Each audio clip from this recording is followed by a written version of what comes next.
Mr. Speaker, that they represent vote for the bill anyway when any one of them could have stopped this bill from ever leaving the House of Representatives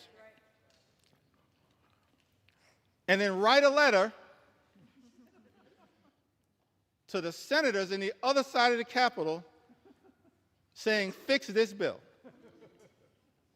when any single one of them could have stopped the bill dead in its tracks. And then Senator Murkowski, in her chamber, turns out to be the deciding vote for a bill that she says, Mr. Speaker, is not good enough for the rest of the nation, and we all know it, votes for it anyway, and then begs the House to fix the bill. That is not how the people's business should be done in the United States Congress. We have a responsibility to stand up for what is right and stand up for what is right in the chamber that we serve in. That's what we should all be doing.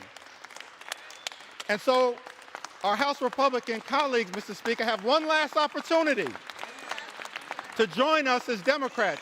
Every single Democrat who's going to stand up and protect the health care of the American people, stand up and protect the nutritional assistance of the American people, stand up and protect our farmers, stand up and protect our veterans, stand up and protect the clean energy economy, stand up to protect our public schools. Every single one of my House Republican colleagues have the opportunity now in this chamber, not the other chamber, in this chamber, to join us as Democrats and stand up for what is right. The eyes of America are watching. Started this process, Mr. Speaker, 3:28 in the morning, this debate. Took to the House floor, maybe an hour and a half after that. And we still have a lot to say. On behalf of the American people. For such a time as this, every single one of us have an opportunity to stand up for what is right here in the United States of America. I want to speak for just a few moments about some of the people who've been targeted in a callous way by this administration, some of the stories that need to be told on behalf of the American people. I mentioned, of course, Mr. Speaker, throughout this process, we have been thankful for the stories shared by everyday Americans who went to bed last night fearing the worst and have woken up this morning horrified by Donald Trump's one big ugly bill that will hurt everyday Americans and rewards billionaires with massive tax breaks that will serve to devastate the social safety net and explode our nation's debt.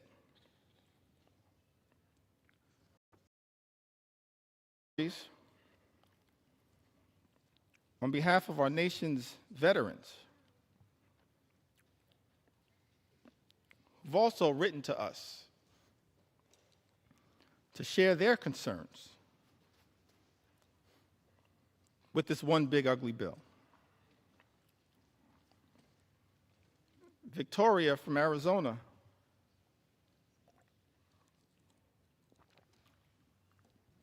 wrote to us, Mr. Speaker, said, "My husband and I are patriots. We are both Army veterans who were disabled as a result of our service. We have 5 children and run a small electrical contracting business. We live on a fixed income and, like most families, have struggled with rising costs. One of our sons is adopted. He is a wonderful, loving 7-year-old who has autism and ADHD. He qualifies for Medicaid because he was adopted, and it has been the saving grace for his health and well-being. Medicaid is the reason we were able to get his formal diagnosis of his autism and ADHD. It also covers his regular doctor's visits and dental care. We use Medicaid to access in-home therapy for him, and it was a huge help. Slashing Medicaid will have especially dire consequences for rural communities like ours. Forcing hospitals to close. Health resources are already slim in our area. And in this Army veteran writes, President Trump is causing enormous stress and hardship for families like mine. He and his billionaire friends don't need more tax breaks. It's outrageous. The last thing we should even be considering is cutting Medicaid. These programs are lifelines. We agree with you, Victoria. She lives in Arizona's 6th Congressional District. District, Mr. Speaker, currently represented by Congressman Juan Ciscomani. Troy, another veteran, lives in California, Mr. Speaker. Lives in a district currently represented by Jay Obernalte. That's California's 23rd congressional district, I believe. He writes to us and says, I was in the U.S. Army and went to Kosovo in 2001, Iraq in 2003, and 2005. I depend on the VA as I am too disabled to work. I depend on VA health care. My children are now on Medicaid. I have worked from when I was 14 years old to 42. I am suffering from long COVID. And until I can return to work, I need help from the American people. I have had your backs. Time for you to cover my back, writes Troy. Mr. Speaker, I need NIH's help. Now is the time to stand up for all Americans. Stop the assault on the VA, NIH, Medicaid, and the rest of Americans. We agree with you, Troy. It's time to stop the assault on the American people. Stop the assault that is represented in this one big, ugly bill.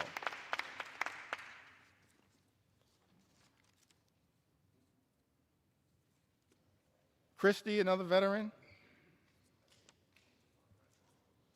wrote to us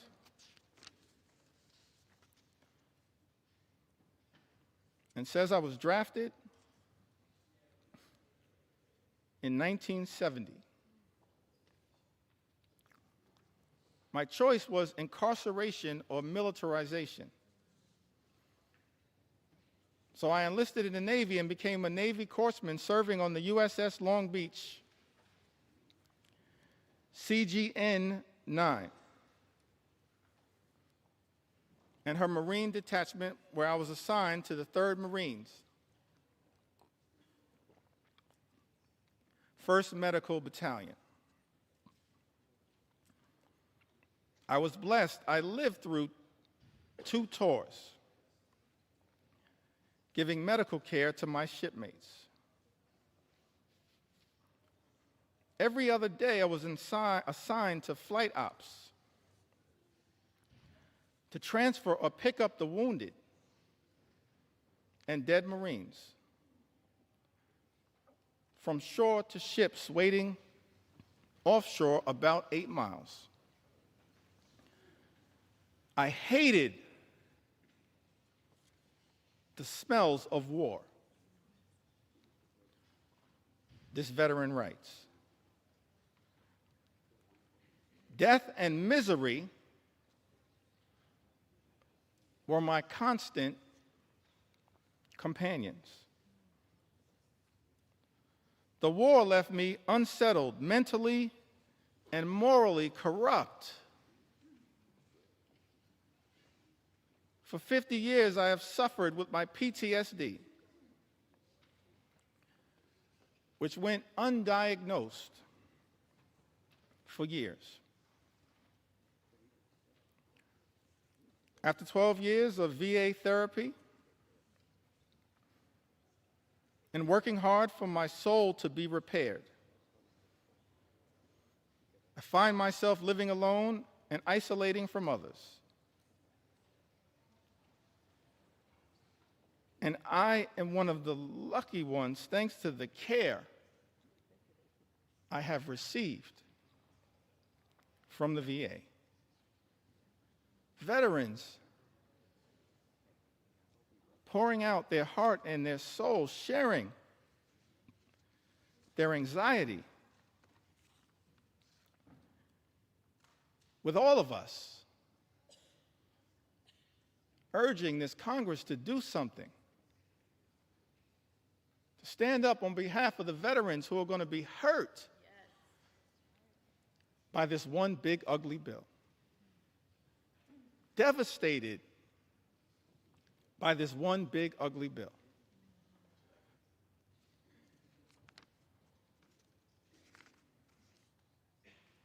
We also heard, Mr. Speaker, from Timothy, who I believe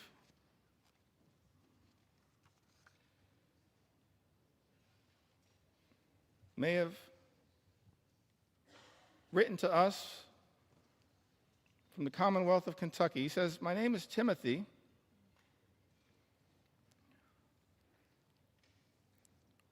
And for the past 5 years, I have worked at the Department of Housing and Urban Development in field policy and management, the Department of Housing and Urban Development that was once led so ably by our former colleague, Congresswoman Marcia Fudge, and now has been taken in a very different direction." Timothy writes, "In this role, I have educated the community about HUD's programs such as FHA loans and housing counseling that allow people to purchase homes,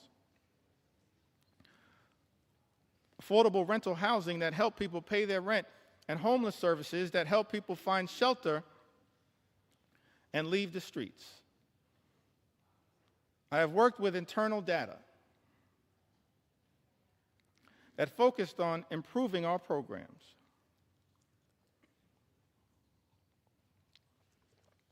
Most recently, I worked with a team that hired people from housing authorities and Job Corps with the goal of providing people a career and a way off government assistance.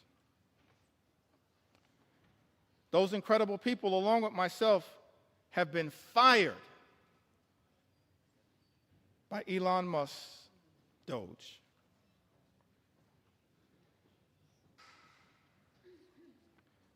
My entire professional career, I have taken jobs that I considered bigger than me. I served in the military, both enlisted and as an officer. I deployed. And I'm now a disabled vet with a rating of 90%. After the military, I focused on giving back and challenging myself in a way while continuing a job that was bigger than myself, so I joined the Peace Corps. Served in Ukraine for years, working as a youth development volunteer. Now as a HUD employee, I'm being fired by an unelected official and being called lazy by my president. I want to know why Elon Musk has this power and authority and why our elected officials are not doing more to stop it. I have served this country and the government my entire life because I love my country. Why is this happening? Tim writes to us. That is such an important question, Mr. Speaker. Why is this happening in the United States of America? Why are we living in a country where this administration has launched an all-out assault on veterans in the United States of America, firing veterans like Tim in the United States of America, jeopardizing services from the VA, earned benefits that these veterans are entitled to because of their extraordinary service. Men and women in uniform who serve this country, Mr. Speaker, benefits that they've earned, and now find themselves in the legislative line of fire from their own government, their own country, and stand to be hurt in such an extraordinary way by this extreme Republican budget, this one big, ugly bill. We're here on the House floor, Mr. Speaker, to say to Tim and every single veteran who put on the uniform, every single man and woman who served this country, we will not abandon you in your hour of need. We're going to stand up for every single veteran in this great country and make sure that the veterans of the United States of America are treated with the dignity and respect that you deserve. That is our promise to each and every veteran in the United States of America, and that's why, Mr. Speaker, we stand in strong opposition to Donald Trump's one big ugly bill. An all-out assault here in the United States of America, an extraordinary assault. An assault on the economy, an assault on our veterans, an assault on farm country, an assault on health care, an assault on nutritional assistance. And of course, this one big ugly bill and the Trump administration, I wish it was not so. Because at the beginning of this Congress, Mr. Speaker, I stood right where you stand right now and said in my first remarks to this Congress and the American people that as Democrats, we were prepared to find common ground on any issue to make a difference in the lives of the American people we all represent. But then, Mr. Speaker, beginning on January 20th, a flood of extremism, the likes of which have never before been seen in the United States of America, has been unleashed on the American people. An all-out assault on the American way of life. An assault on small businesses that is underway here in the United States of America. We should all recognize that small businesses represent the heart and soul of the American economy. And if we're going to stand up for any group of people here in the United States of America, in addition to our veterans, our men and women in uniform, and I'm proud that I stand here as the son of someone who once wore the uniform. My father, he's in heaven right now. Hakeem Jeffries grew up in Newark. His nickname was Pudding.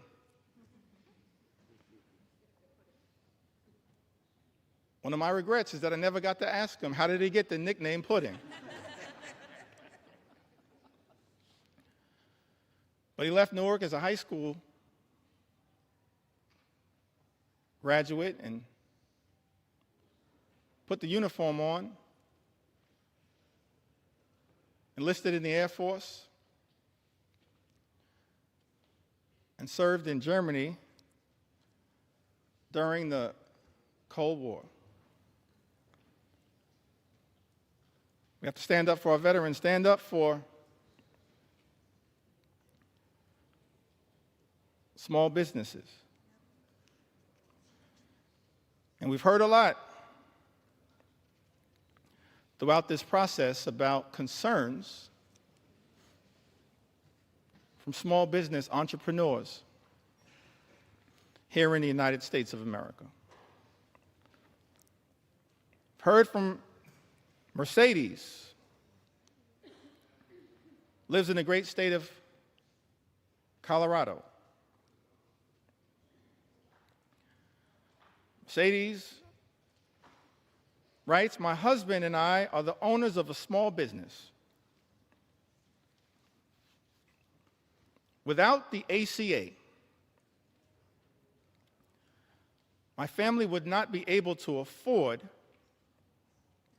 health insurance. My daughter also receives free dental coverage as a result of the ACA. I still have major issues with our health care system, but at least we have health insurance. My mother, who is retired, also receives benefits from Medicaid in addition to her Medicare. She would not be able to afford health insurance or dental insurance due to the fact she lives on a fixed income. Any cuts to these programs would be detrimental to our health and welfare as a family. I want to thank Mercedes for reaching out and sharing her story, because it helps to put to bed the lie that's been told, Mr. Speaker, by some people in this town. That the people, the everyday Americans who are participating in, have access to programs like the Affordable Care Act are unworthy, aren't hardworking American taxpayers. They are hardworking American taxpayers. A group of people that real leaders in this country, beginning in modern American history, as I illustrated earlier from President Franklin Delano Roosevelt all the way through, our most recent president, who we served with in the last Congress, have recognized that we have a sacred obligation to stand up for everyday Americans who are struggling right now, including our small business entrepreneurs, the heart and soul of the American economy, who right now are dealing with such economic uncertainty because of the erratic, reckless, and dangerous Trump tariffs that have unleashed so much chaos and uncertainty, raising costs for small business owners all across the country, undermining their ability to fully achieve their entrepreneurial dreams. This is not who we should be in the United States of America. Small business owners under assault by this administration. And there's a target on the back of many of these small business owners as a result of this one big, ugly bill. Janice wrote to us. She's from the great state of Michigan, the heartland of our country. So thankful to all the members of the Michigan delegation and what they represent.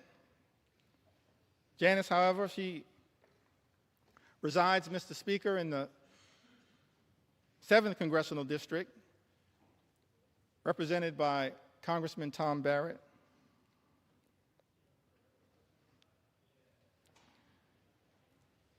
Says that small business owner, mother, ACA recipient in Michigan,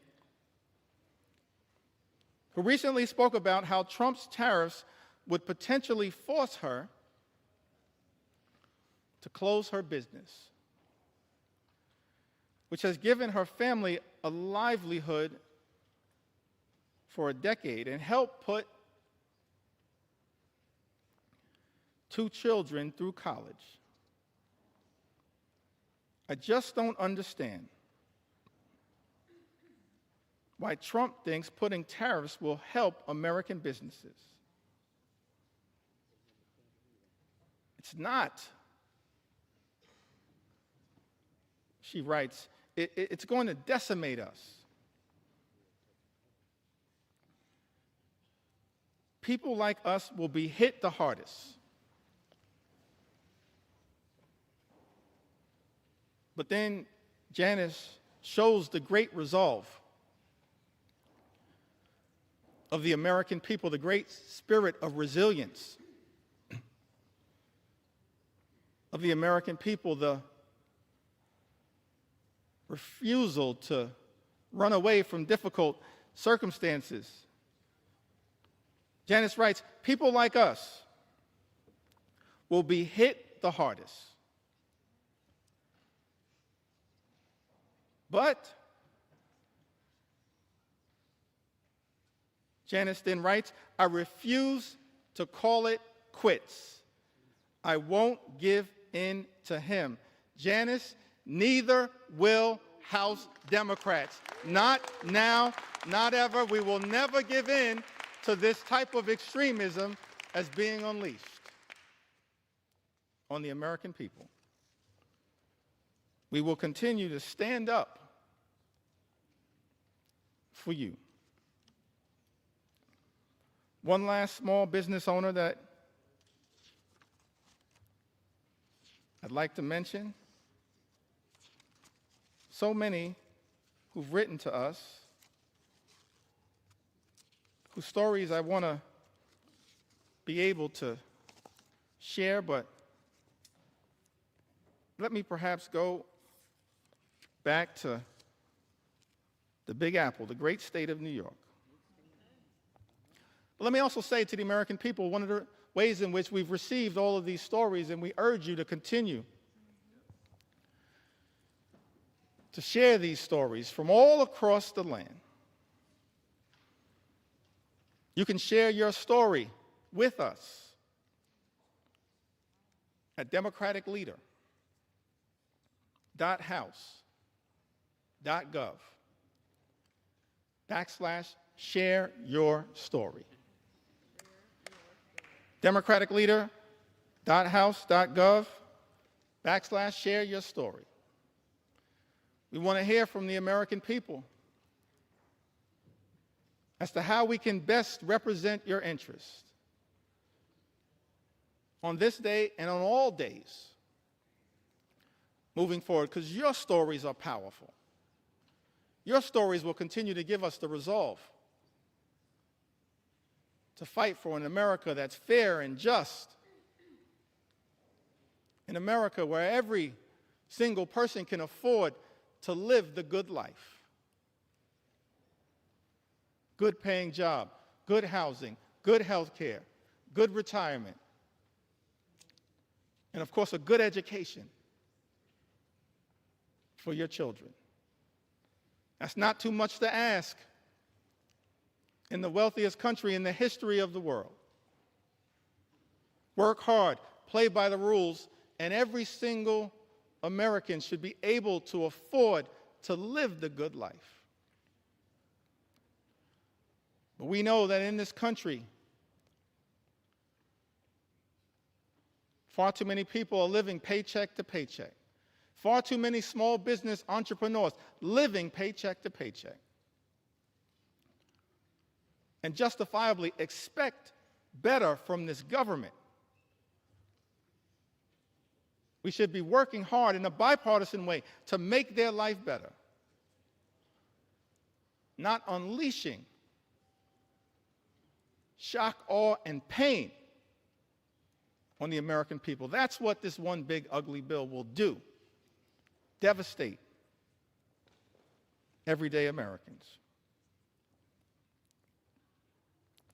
Linda writes to us, a small business owner. I believe she's from the North Country. Lives in New York's 21st Congressional District, Mr. Speaker. Linda's a flower farmer and flower importer in upstate New York. Small business has been impacted by Trump's tariffs on products being imported from Western Europe, the Netherlands, I believe. The economic strain and uncertainty imposed by the tariffs on small business owners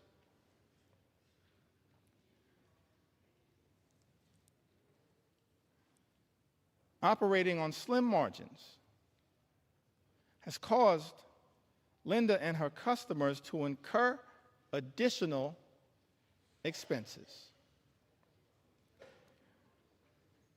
Linda tells us, Mr. Speaker, everything was going really well until the tariffs.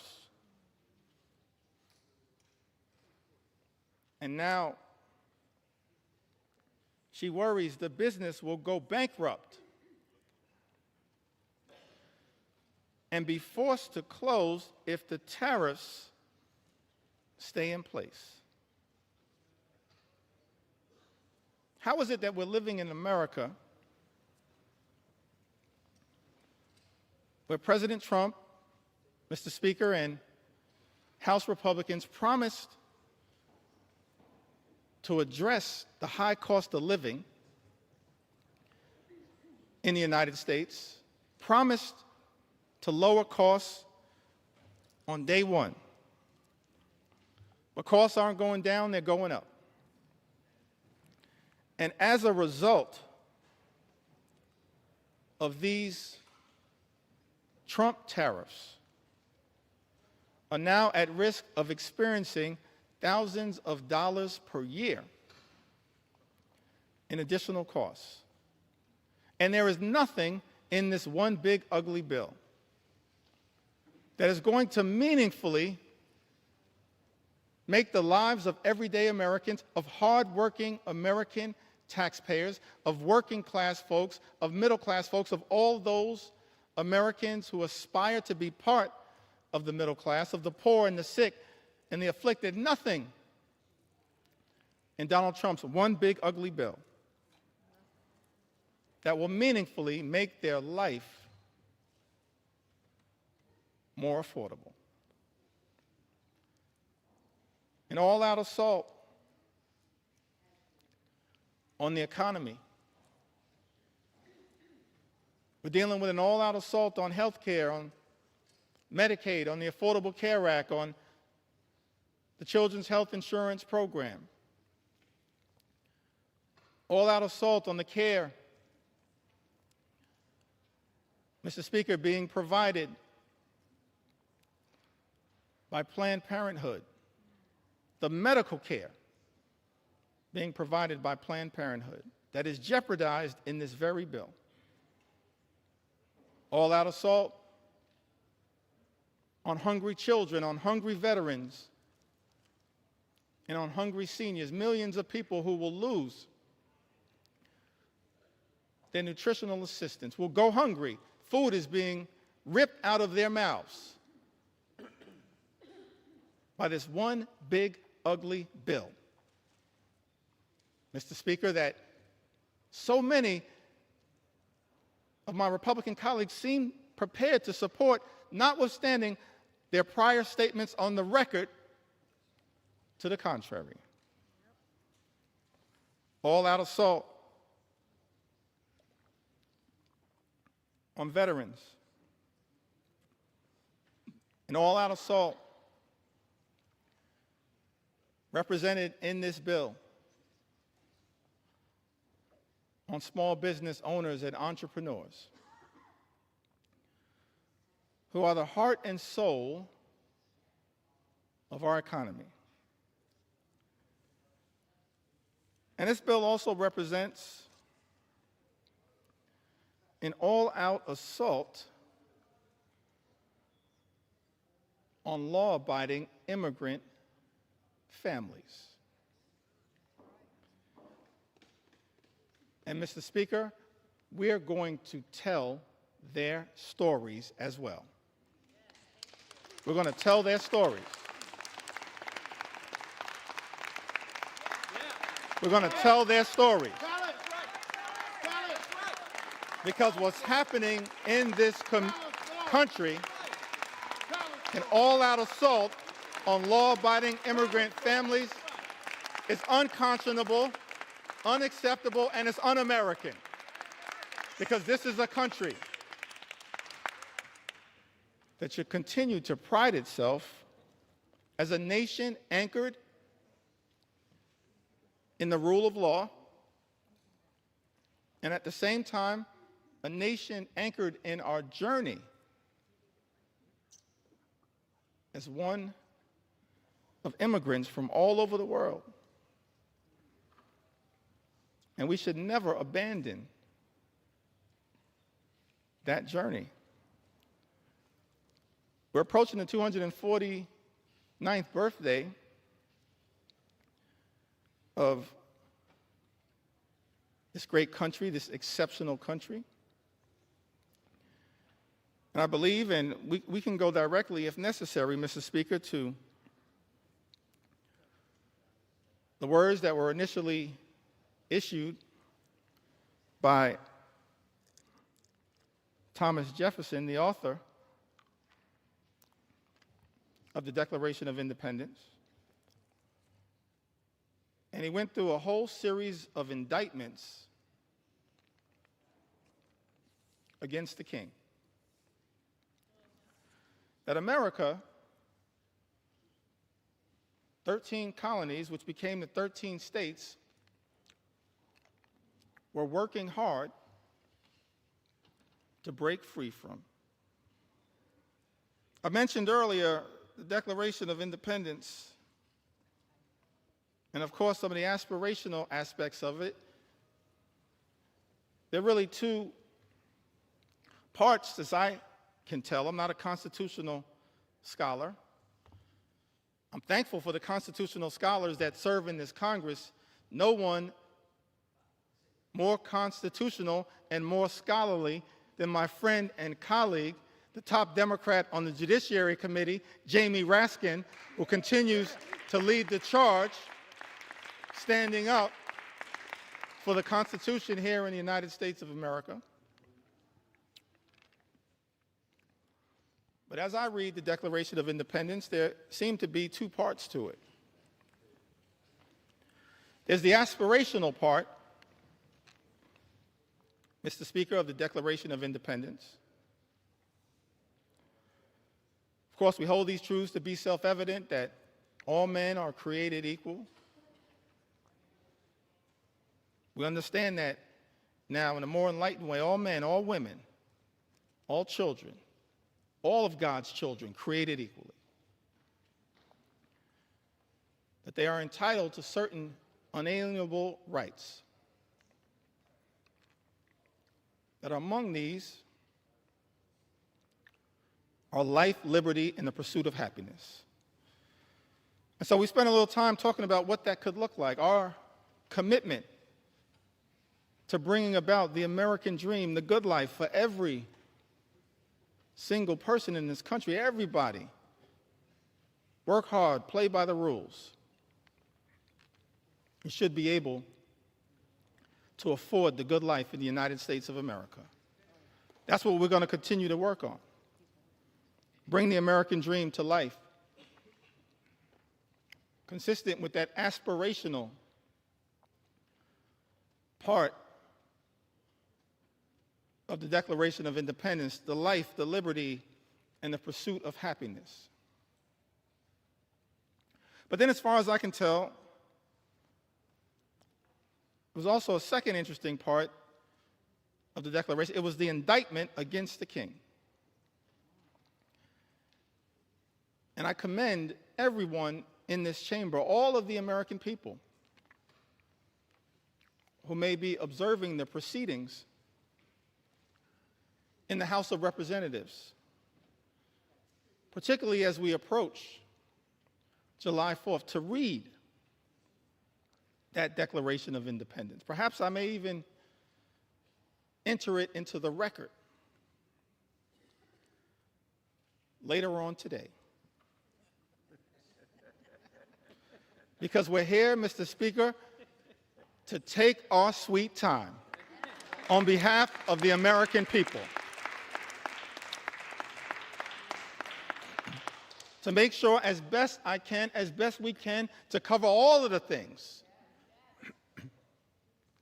that as Democrats we're fighting hard to defend during this extraordinary moment of assault directed at the American people as a result of this one big, ugly bill that will hurt everyday Americans in order to reward billionaires with massive tax breaks and then exploding the deficit and the debt in ways that will jeopardize the future of our children and our grandchildren. But the aspirational part of the Declaration of Independence, of course, that is often famously quoted. But then if you read other parts of the Declaration of Independence, extraordinarily written document, it reads like an indictment against the extremism of the king. It reads like an indictment against the kings. I think of King George. It reads like an indictment against King George's flood the zone strategy. It reads like an indictment against King George's shock and awe strategy. It reads like an indictment against what I think may have been called Project 1775, which is what brought us to Project 1776. And you look at this indictment, and one of the things it alludes to, it talks about, is the notion of the king's effort to stop the assimilation of people from other parts of the world into the United States of America. So we understand that from the very beginning of this great country, there was a recognition, of course, of the importance of immigration to the success and vitality of the United States of America. And let me be clear, Mr. Speaker, so there's no misrepresentation. As House Democrats, we understand the importance, the urgency of securing the border. We believe that our immigration system is broken and that it should be fixed in a comprehensive and bipartisan way. So many leaders in that effort, so many big ideas were willing to partner in a bipartisan way. Pramila Jayapal, Linda Sanchez, Adriano Espaillat, Tom Suozzi, so many others. Veronica Escobar, we want to partner to fix our broken immigration system in a bipartisan and comprehensive way, secure our border. But we're also going to make sure we stand up for our nation's heritage, a nation of immigrants, which continues to this very day. It's an important part of American exceptionalism, and as far as I can tell, in my reading of the original document, the writings of the founders of this great country, the framers of the Constitution, they recognized it from the very beginning. They weren't perfect. We didn't have a perfect start. But of course, as the preamble to the United States Constitution set forth, we the people, in order to form a more perfect union. Mr. Speaker, we've been set on this magical course, our march toward a more perfect union. And the immigration journey has always been an important part of the American journey. That's why it's heartbreaking to see some of the things that are happening in the country right now. The targeting in such an extraordinary way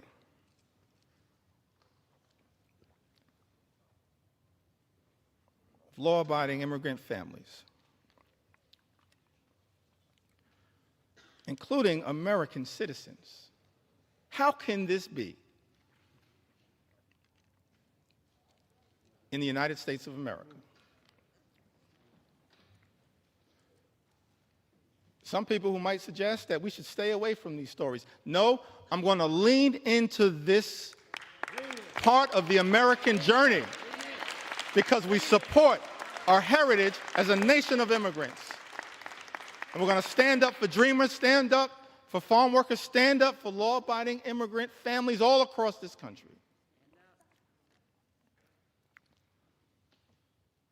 U.S. citizen children have been deported, Mr. Speaker. Is this who we've become in the United States of America? How can this be?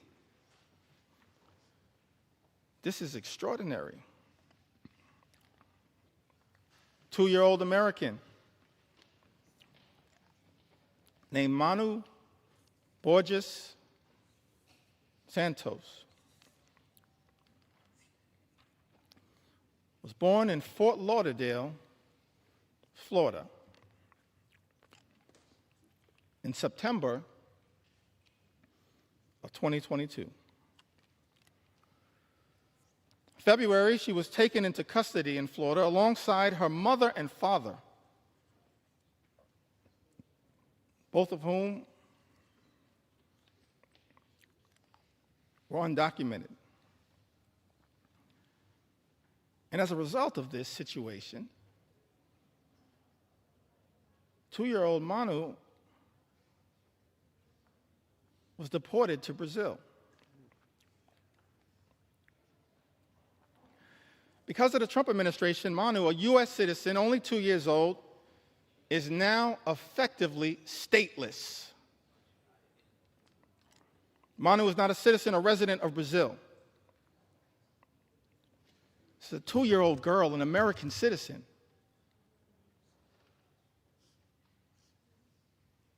Removed from her homeland, but can't get legal status in her parents' ancestral home.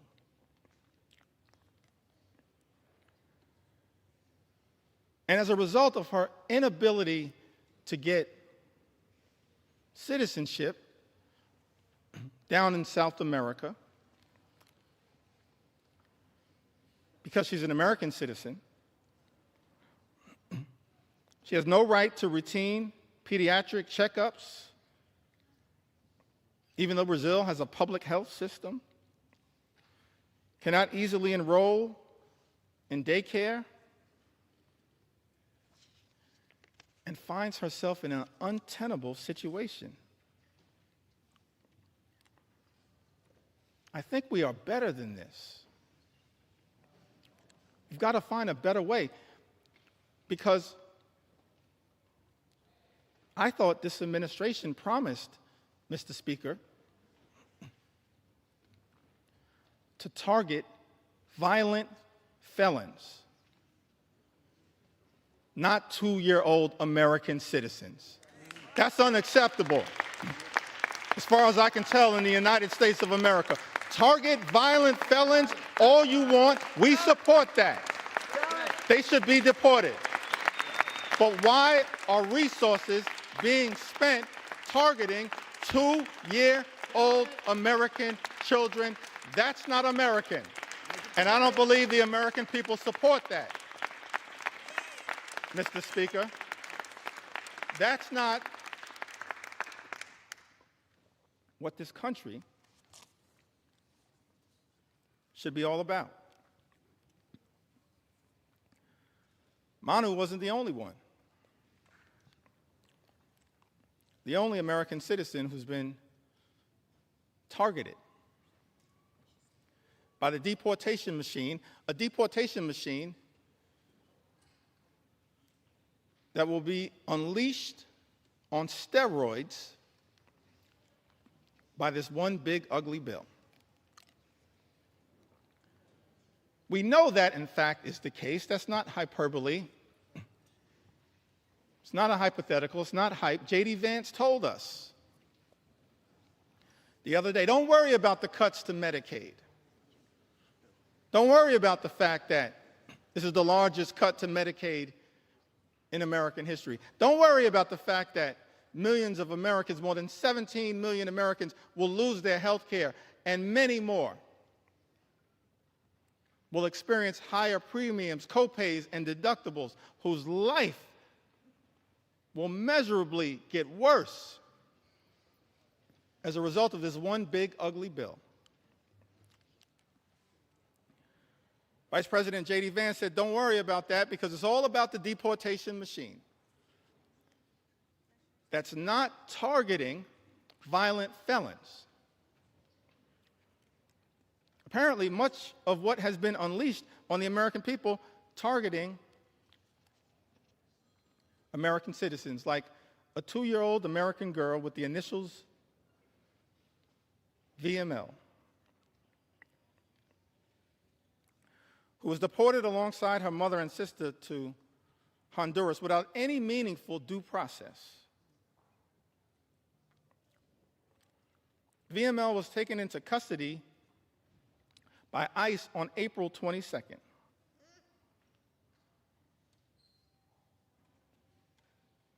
April 22nd happens to be the birthday of my mom. I love you, Miss Lanita Jeffries. If you're watching right now, I love you. My younger brother and I, we thank you for what you did, for your sacrifice in raising us, trying to be the best citizens that we can be. VML was taken into custody by ICE on April 22nd while attending a routine check-in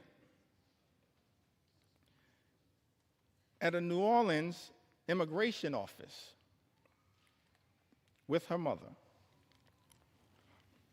VML's undocumented mother had no criminal history. And had she been allowed due process, they could have contested the removal.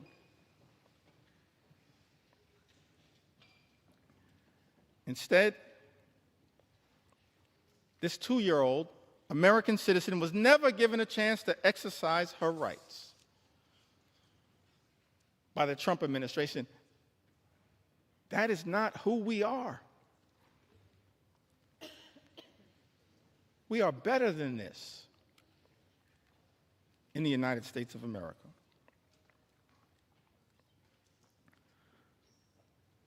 Carlos or Carrie Lopez Alvarado, a U.S. citizen, arrested while she was 9 months pregnant, masked men wearing Border Patrol uniforms, followed by a white truck into a building's private parking in the city of Hawthorne. In that truck was Carrie's partner, Brian. When she tried asking questions about who the agents were and what authority they had to arrest her partner, she was arrested. And Carrie, an American citizen, recounted that they started grabbing me from both sides, and I ducked down to sort of shield my stomach because I was afraid. An American citizen afraid that they were going to hurt me.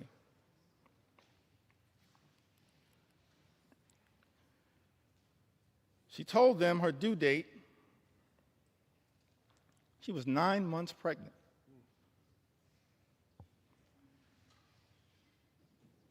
Apparently, these CBP officers responded, okay, your baby is going to be born here, but you're from Mexico, right? They were wrong. They were detaining an American citizen. This is what has been unleashed on the American people. One last story that I feel compelled to share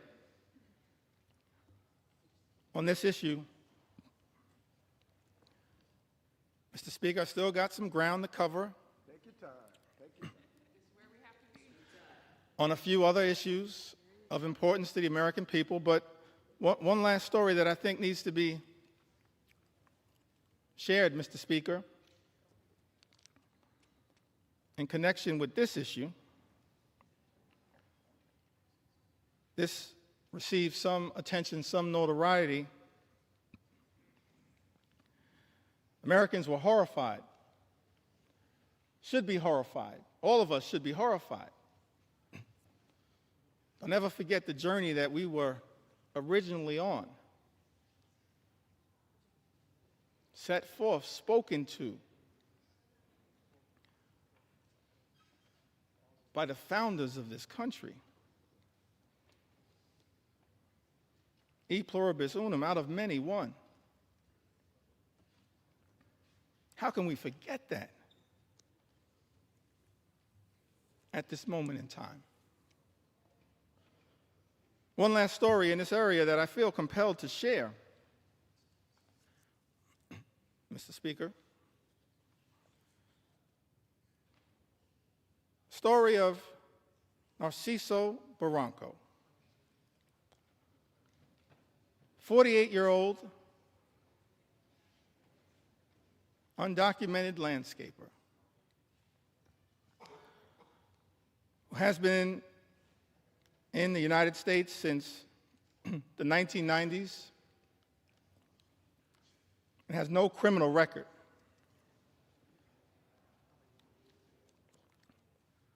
Here's the thing that got me about this story. It caused me to ask the question about this particular moment, the type of deportation machine that has been unleashed on the American people. Narciso, this landscaper, raised 3 American sons, all of whom became Marines, 2 of whom are currently, Mr. Speaker, on active duty Marines. His sons, juggling their military assignments, have been trying to deal with the costs and the paperwork required to adjust their father's immigration status through parole in place, a program which allows undocumented members of military families to apply for a green card. But these men in uniform, juggling their military assignments, had not gotten there yet. So after 3 decades, living, working, and raising a family of patriots in the United States, Narciso was violently arrested while he was mowing the grass at an IHOP restaurant. We don't have to speculate as to whether this was true or not. In a video captured of the incident, you see he was sprayed with pepper gas. He was detained on the ground. He was not resisting. And he was hit repeatedly in the head by masked federal agents while he was on the ground. Let me park right there parenthetically for a moment. Seems to me that every other law enforcement professional in the United States of America has to disclose their identity in a way that is identifiable. These masks need to come down. They need to come down. They need to come down. These agents should just be held to the same set of standards as a law enforcement officer in the United States of America. And if you don't understand the righteousness of that position, just study the case of Narciso. His oldest son, a Marine veteran, said in an interview, what we weren't prepared for and didn't prep him for was these guys attacking him.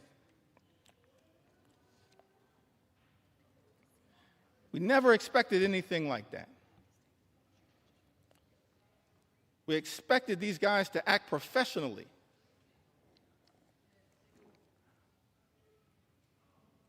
And up to the standards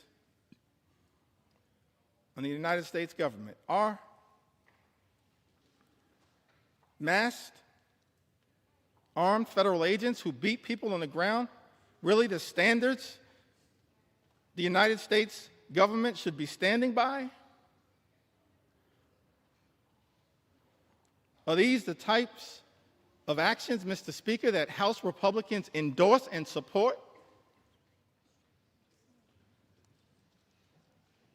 This is not the way that anyone in the United States of America should be treated, particularly the father of 3 patriotic Marines. No one should be treated this way, but certainly not the father of 3 patriotic Marines in the United States of America. It's outrageous. It's out of control. And it's completely and totally unacceptable. Unacceptable. Unacceptable here in the United States of America. We are better than this. Better than this. Mr. Speaker, I've talked about the aspirational vision that we have for a country where everybody can afford to live the good life, work hard, play by the rules, experience the American dream, live the good life, good paying job, good housing, good health care, good education for their children, and a good retirement. That's not too much to ask in the United States of America, the wealthiest country in the history of the world, a great country, an exceptional country, as Abraham Lincoln once observed in a speech in the chamber of the House of Representatives. America, the last best hope of Earth. Spent a little time talking about the type of things, the type of America that we should be working hard at a bipartisan way to bring about, and spent some time critiquing this one big, ugly bill. And it's not like Republicans, Mr. Speaker, weren't given every opportunity to try to address the concerns that we have raised. I'm thankful for my colleagues in all of the committees of jurisdiction who worked hard, pulling all-nighters, offering amendments to try to improve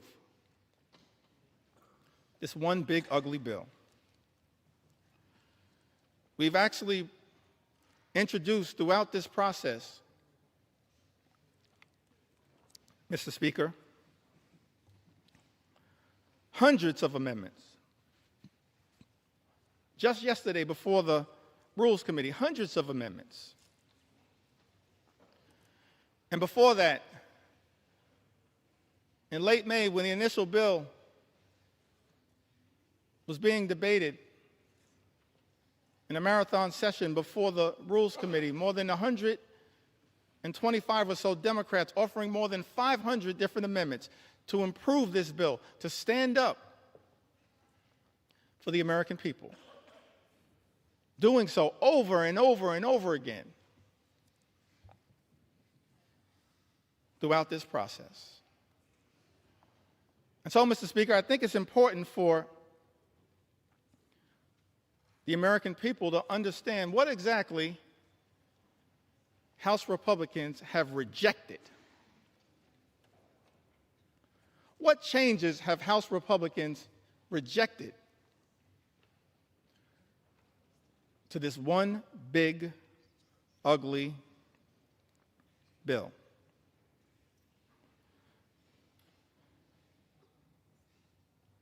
We repeatedly tried to offer an amendment, both in rules and on the House floor on behalf of the American people, to strike every single provision that would cause the largest cuts to health care and food assistance in history, which will result in 17 million people or more losing health coverage and jeopardizing nutritional benefits for about 42 million Americans who might otherwise go hungry. Republicans voted down that amendment.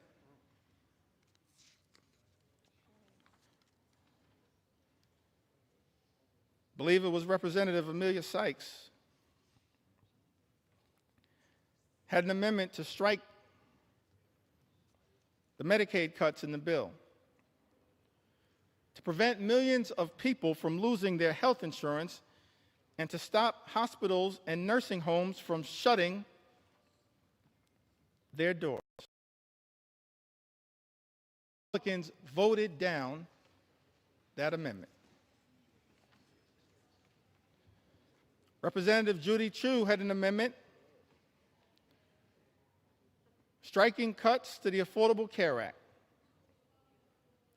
Cuts that are in this one big ugly bill that will cause millions of everyday Americans to lose their health insurance or experience having their costs go up.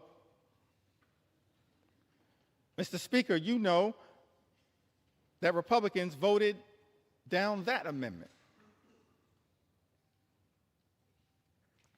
Representative Lauren Underwood from the great state of Illinois had an amendment, and I wish I could go through all of the amendments that have been introduced, but I'm going to highlight as many as I can.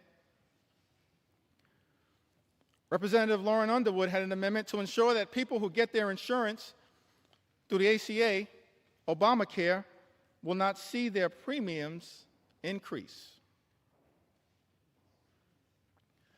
As I mentioned earlier, that as a result of this one big, ugly bill,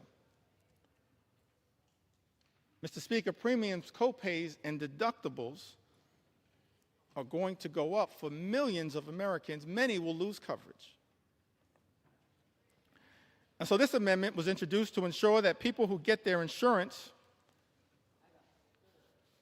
through the ACA will not see their premiums increase this year, which is expected to cause 5 million people to lose coverage. Mr. Speaker, Republicans voted down that amendment.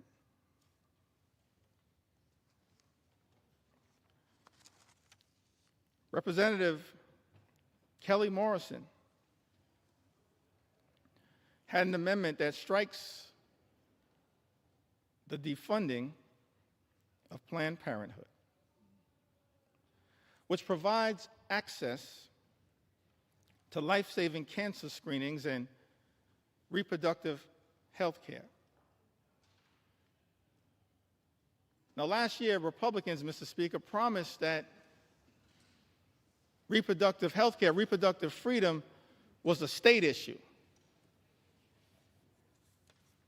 President Trump promised that reproductive health care, reproductive freedom was a state issue. And yet in this bill, there's a backdoor attack on reproductive freedom by targeting health care, preventative health care, that Planned Parenthood provides to millions of people all across this country. Representative Kelly Morrison had an amendment that strikes the defunding of Planned Parenthood, which provides access to life-saving cancer screenings along with reproductive health care. Republicans voted that down. Let me pause there parenthetically just to make one observation on this issue of reproductive freedom. What we're seeing right now in the House of Representatives, Mr. Speaker, Republicans unleashing a march toward a nationwide abortion ban. That's what's going on right now. What does this provision have to do with making life more affordable for everyday Americans? Nothing. This is all part of a right-wing ideological extreme effort to undermine reproductive freedom in the United States of America. Let me make something clear, Mr. Speaker. House Democrats believe in a woman's freedom to make her own reproductive health care decisions, a decision that should be between a woman, her family, her faith, and her doctors. That's it, period, full stop. And we will continue to fight for reproductive freedom in the United States of America.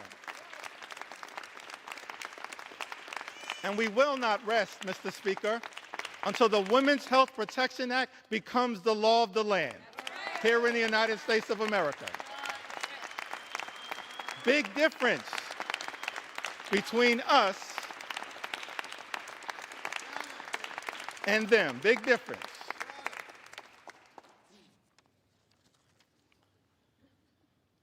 Mr. Speaker, Representative Johanna Hayes introduced an amendment to strike all provisions that would cut food assistance for children, seniors, and veterans. Republicans voted that down. How cruel. How cruel. Representative Shontel Brown had an amendment to strike burdensome red tape requirements that threaten nutritional assistance for millions of Americans and their families. Republicans voted that down. I mentioned earlier, Mr. Speaker, this notion that Republicans are trying to spin to the American people that the attack on nutritional assistance, imposing these paperwork requirements, or as Frank Pallone would say, red tape requirements, that's all about waste, fraud, and abuse. I think common sense suggests to us it has nothing to do with waste, fraud, and abuse. Mr. Speaker, I made clear earlier that as House Democrats, we believe that as custodians of taxpayer dollars, we need to make sure that we are spending that money efficiently, effectively, and equitably.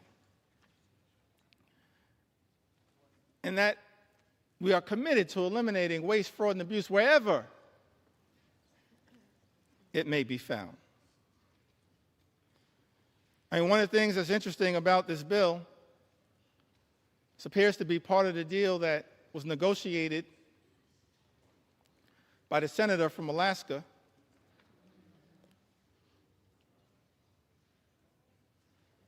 is that the states apparently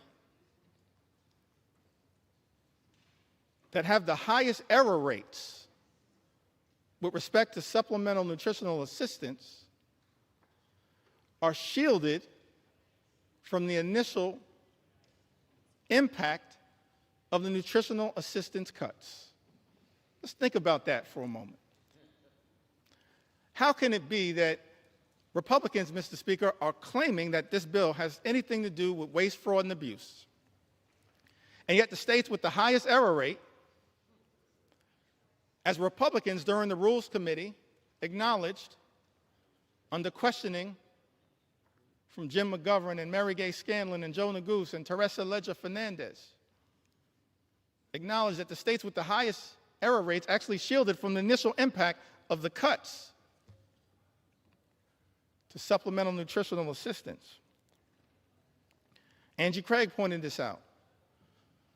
It exposes, in my view, the lie being told, Mr. Speaker, by some in this town that this effort, this one big, ugly bill, is somehow about combating waste, fraud, and abuse. One of the reasons why we know common sense dictates that this one big, ugly bill has nothing to do with meaningfully going after waste, fraud, and abuse is that, on average, SNAP beneficiaries receive $6 per day to try to help them not go hungry, to try to make sure that veterans and children and seniors don't go hungry. Mr. Speaker, I think it's important for the American people to process. That's what SNAP on average provides, $6 per day. At the same time,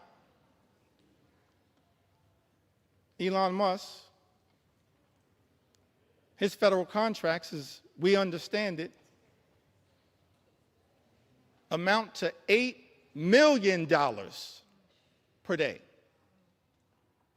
Mr. Speaker, if Republicans were really serious about targeting waste, fraud, and abuse in the United States of America, start there. $8 million per day. Start right there. Don't take it, don't rip it from the mouths of children, seniors, or veterans. If Republicans were really serious about targeting waste, fraud, and abuse, start right there with Elon Musk. And we'll join you. We'll welcome you into the warm embrace of the House Democratic Caucus to target waste, fraud, and abuse. Start right there. You can start right there, Mr. Speaker.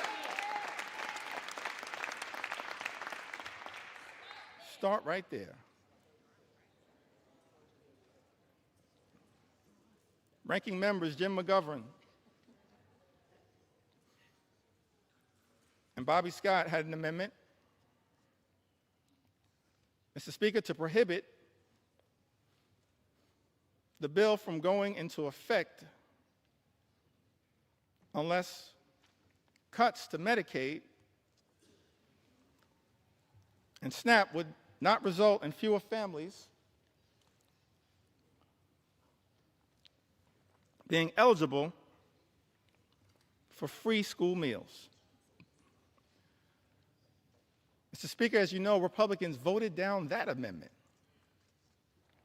We can't find a way to stand up for school meals, for school breakfast, for school lunch.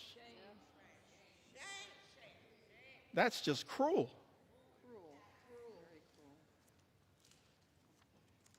It is callous. It's a corrupt perversion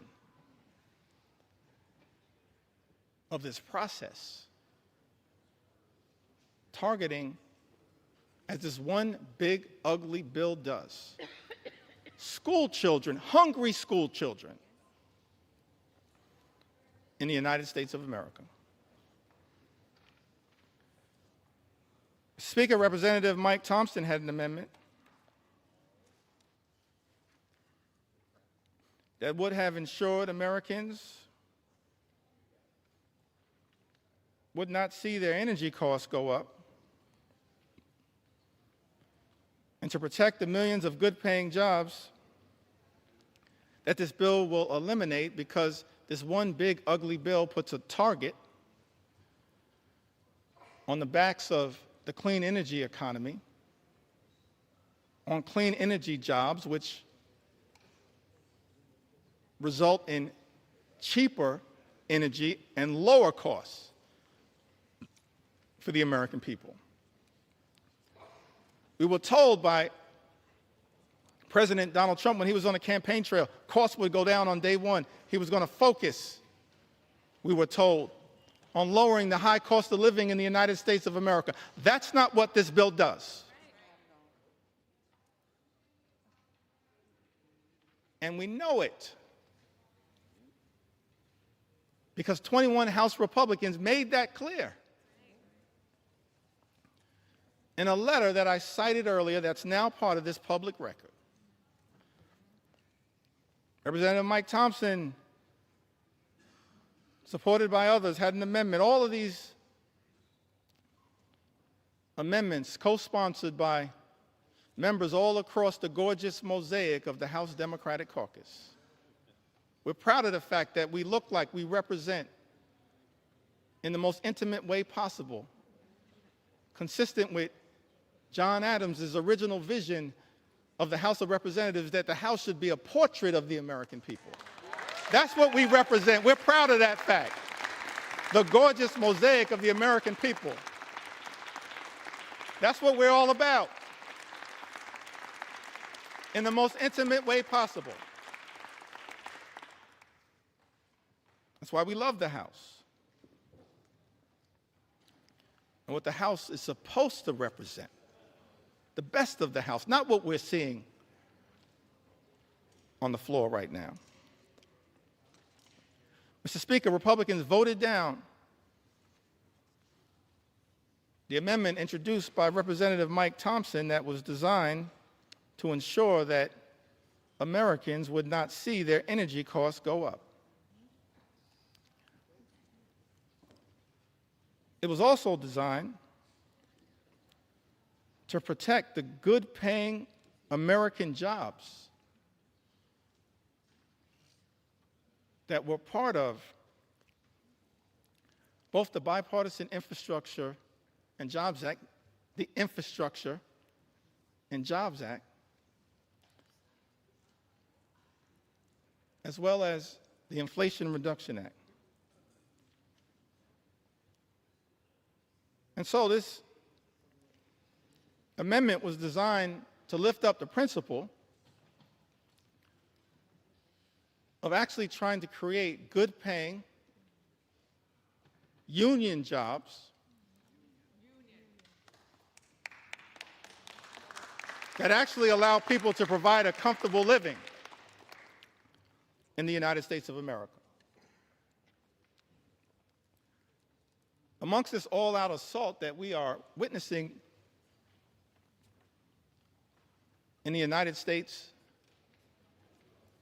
is an all-out assault on organized labor, an assault on collective bargaining, an assault on the freedom to negotiate.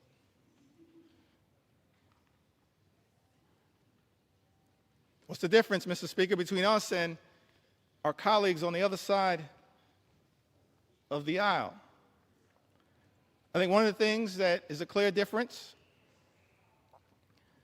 Mr. Speaker, is that we believe, we recognize that in connection with this journey, work hard, play by the rules,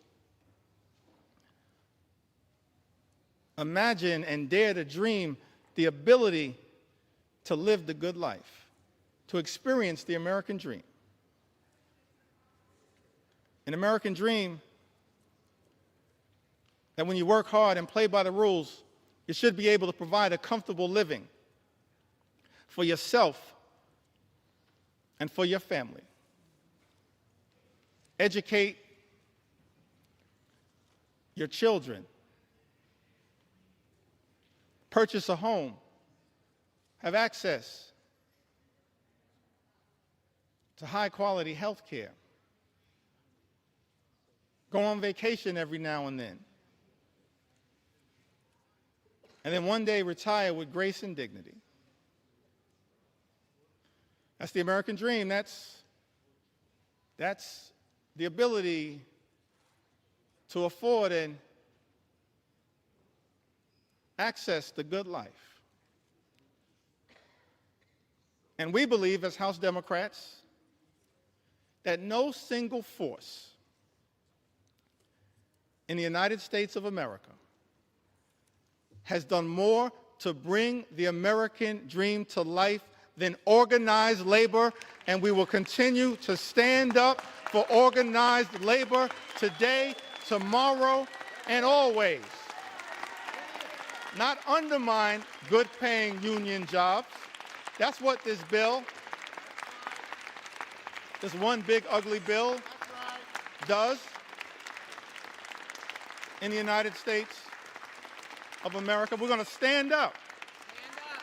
Stand up. Stand up for organized labor.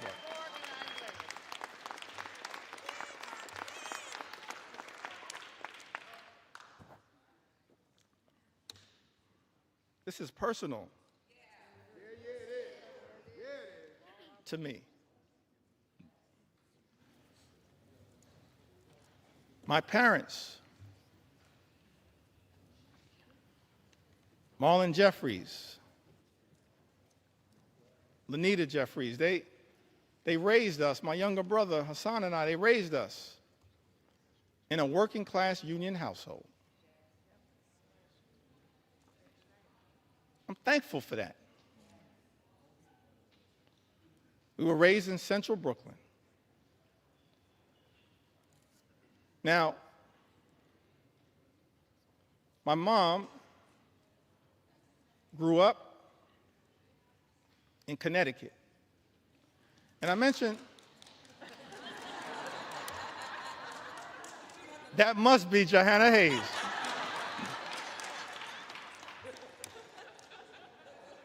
I don't see Rosa DeLauro in my sight line, but we're so thankful for all of the members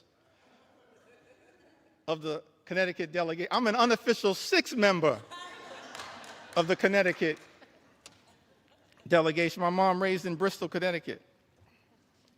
She went to Bristol High School. Thankful for my mom. And my dad, I mentioned earlier,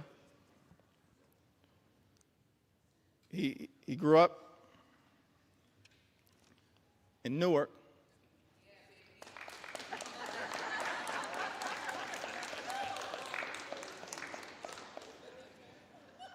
That must be LaMonica MacIver.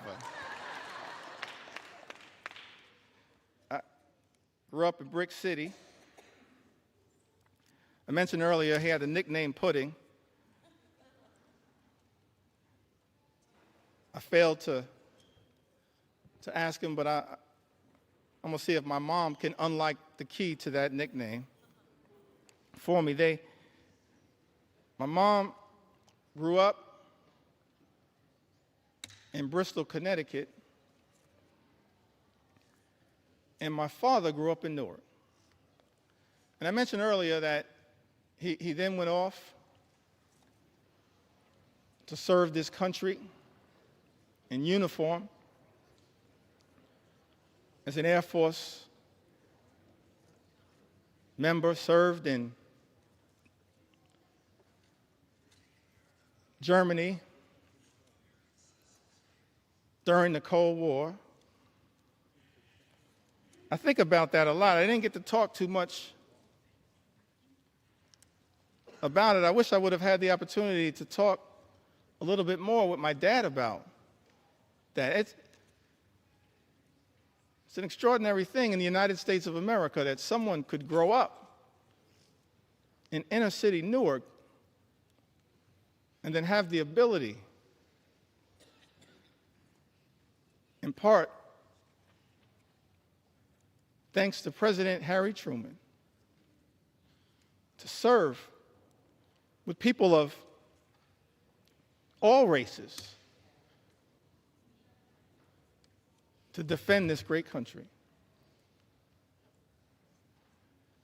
I wish I would have had the opportunity to talk to my dad a little bit more about his experience in Germany, because the one thing that I've been able to take away from that experience was that he came back having fallen in love with Heinekens and Becks.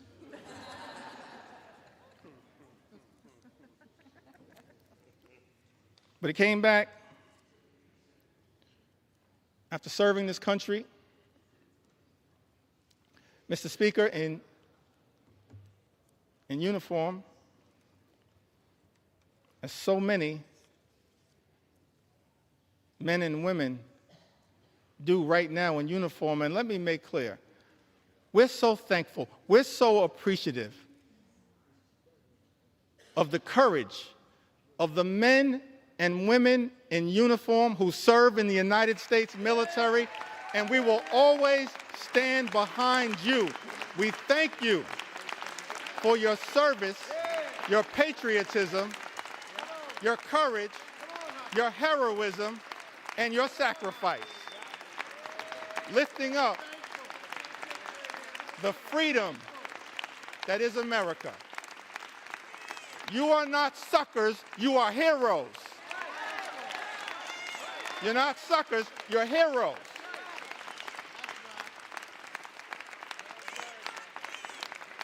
We're thankful for your service.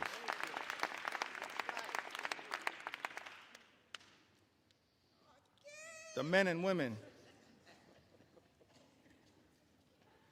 no better hype person than Frederica Wilson.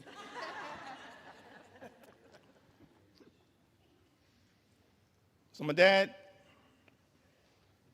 as I mentioned, grew up in Newark. My mom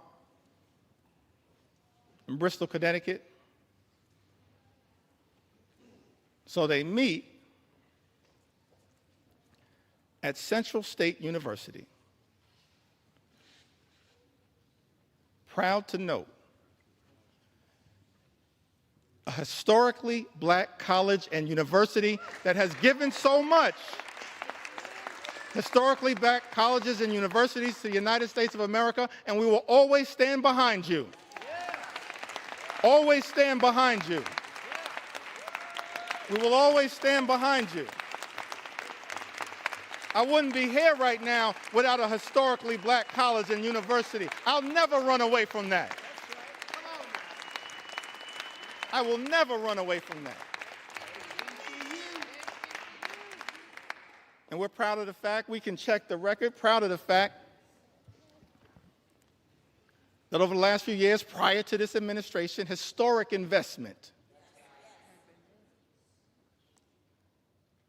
in Hispanic serving institutions, in historically black colleges and universities, in higher education.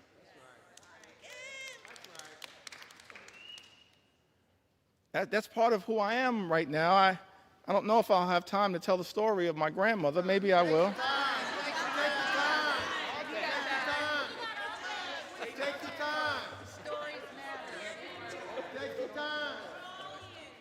I got so many stories, I feel like I'm in a hip-hop studio right now.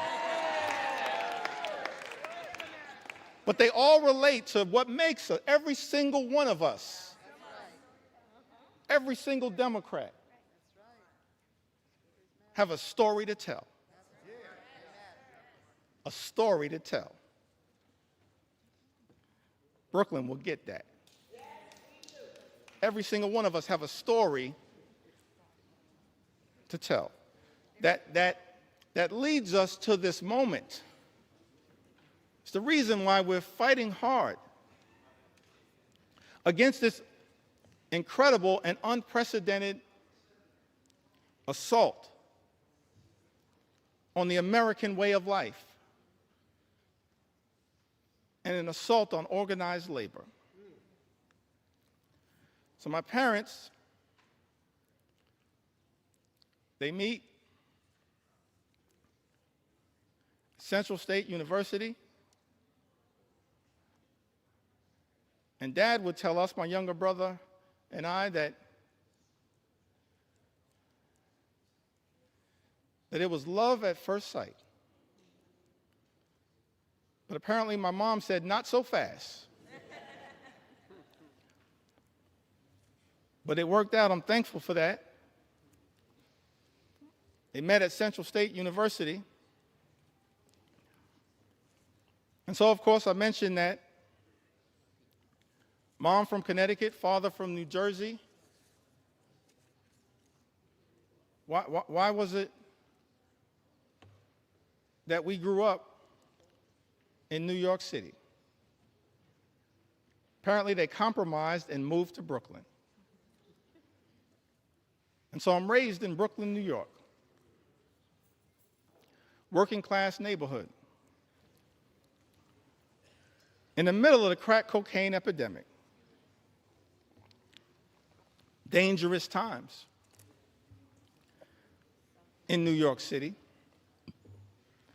In a union household, proud that I grew up in the Cornerstone Baptist Church, still a member of the Cornerstone Baptist Church. Grew up in this union household. And Mr. Speaker, I land on that moment, and every single one of us as House Democrats have a similar story to tell about why in our heart, in our soul, in our essence, in our experience, we're so horrified by the attacks on organized labor. Because we understand the importance of what organized labor has meant to the American journey. My mom and dad were both public servants throughout their entire lives. My mom worked for 45 years, DC 37, for the city of New York. My dad, he worked for 30 years. He was a member of the Public Employees Foundation. He was a substance abuse social worker dealing with addiction. During the heroin explosion of the 1970s, the crack cocaine epidemic of the 1980s. But they got married in 1967. And they were newlyweds. And many people familiar with the history of the labor movement, particularly in New York City, know that in 1967, the Social Service Employees Union, which they both belonged to at the time, famously went on strike for better pay, better health care, better working conditions, and most importantly, better service to the clients that they served. And I've thought about that fact. They were newlyweds. A few months in, and they had to make a decision. When the Social Service Employees Union went out on strike, whether they would cross the picket line, because it was unclear, perhaps, how they would pay for food and rent and clothing as newlyweds in a new city. Or, Mr. Speaker, were they going to stand in solidarity with their union brothers and sisters? I'm so thankful, Mr. Speaker, when I learned that my parents made that decision to stand on that picket line for as long as it took in solidarity with their union brothers and sisters. That's part of our DNA. That's part of why we fight so hard. We can all trace a similar story. An inheritance from our parents and our grandparents. All of us have that kind of story to tell.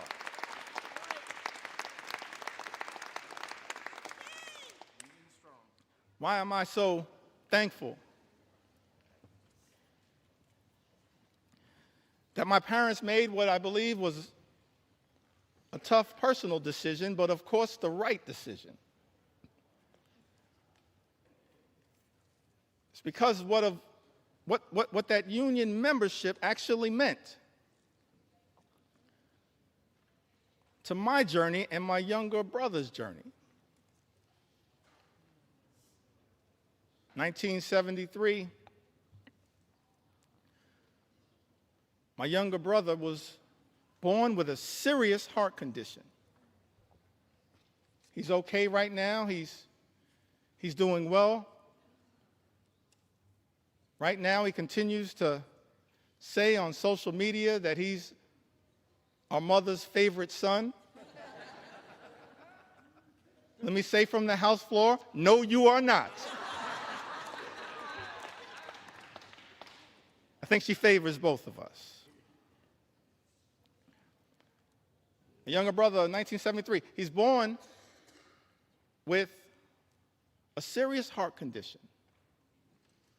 He's okay right now. He's born with a serious heart condition. I'm thankful that it was that union negotiated health care that got our family through that difficult moment. That's why we do what we do. Our own personal experience.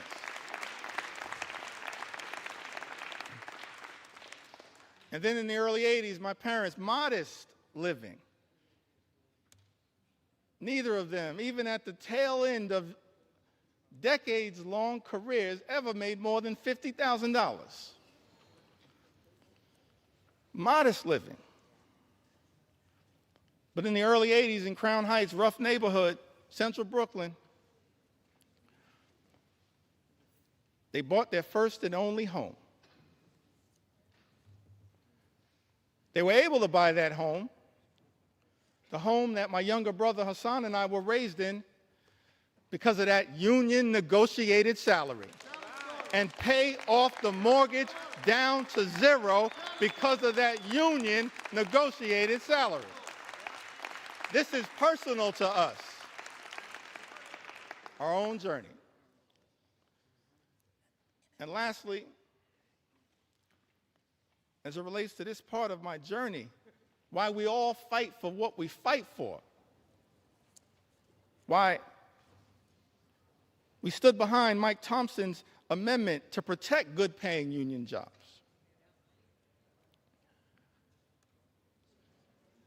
I went to college. I went to Binghamton University.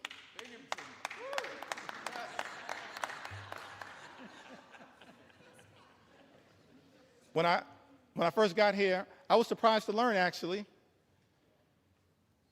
that I was the first graduate of Binghamton University ever elected to the United States Congress. I was shocked to learn that, but not the last. Because Vindman and Mannion have now joined us. And so we tripled the size of the Binghamton University delegation.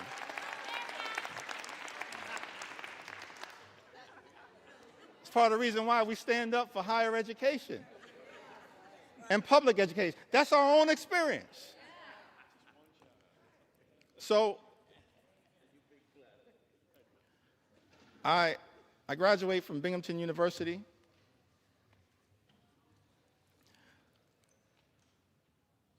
My younger brother graduated from Morehouse University. I think that was Hank Johnson. Sanford Bishop.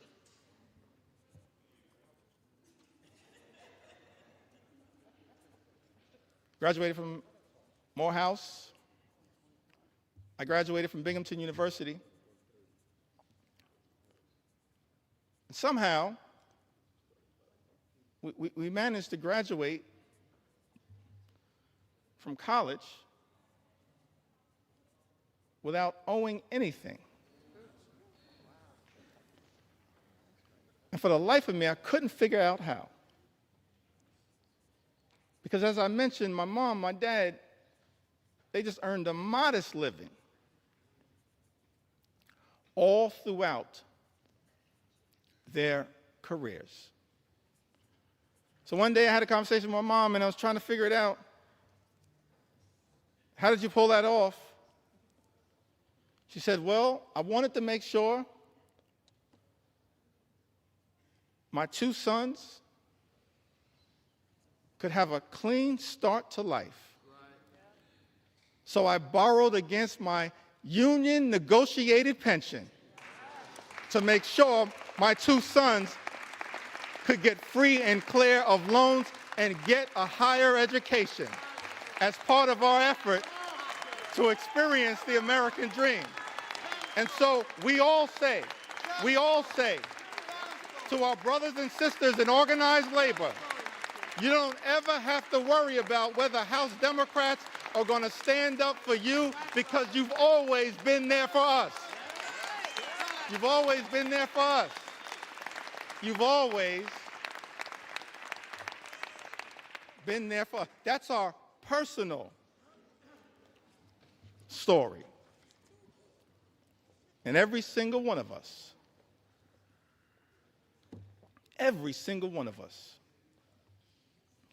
we do this work because we've lived a life of opportunity that this great country has provided to us. And we're deeply troubled, saddened, disgusted that this great institution, this House of Representatives, Mr. Speaker, Republicans are trying to jam this one big ugly bill down the throats of the American people. A bill that hurts everyday Americans in order to reward billionaires with massive tax breaks. Shame on this institution if that bill ever passes. And so we say to the American people, we've been working hard to try to get this bill into a better situation, introducing amendment after amendment after amendment. Representative Judy Chu, the Chair Emeritus of KPAC, one of our extraordinary leaders, my good friend Grace Meng, she now chairs KPAC, but Representative Judy Chu, she had an amendment that no one earning more than $10 million per year receives a tax cut to prevent this reverse Robin Hood and the ballooning of the debt by $4 trillion. Mr. Speaker, you know, Republicans voted down that amendment. We support, as Democrats, providing tax relief to everyday Americans. We're willing to work in a bipartisan way to deal with that issue under the leadership of Richie Neal. But Republicans decided, Mr. Speaker, as you know, to go down this partisan road, play partisan games, try to jam this extreme budget down the throats of the American people. And so amendment after amendment after amendment introduced by House Democrats in good faith, exercising common sense to try to improve this bill. Representative Jimmy Gomez, the chair of the Dad's Caucus here in the United States House of Representatives, he had an amendment to ensure that people who make $1 billion a year don't get a tax break paid for by cutting Americans' health care and food assistance. Mr. Speaker, you know, Republicans voted that down.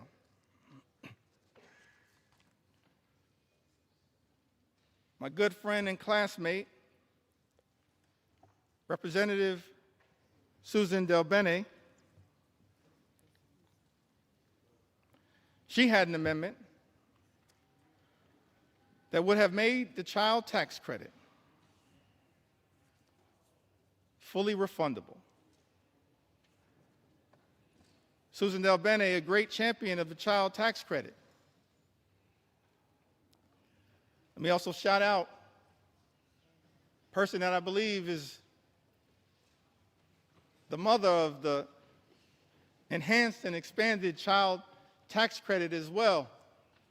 The top Democrat on the Appropriations Committee, Rosa DeLauro. We're thankful for your leadership, Rosa.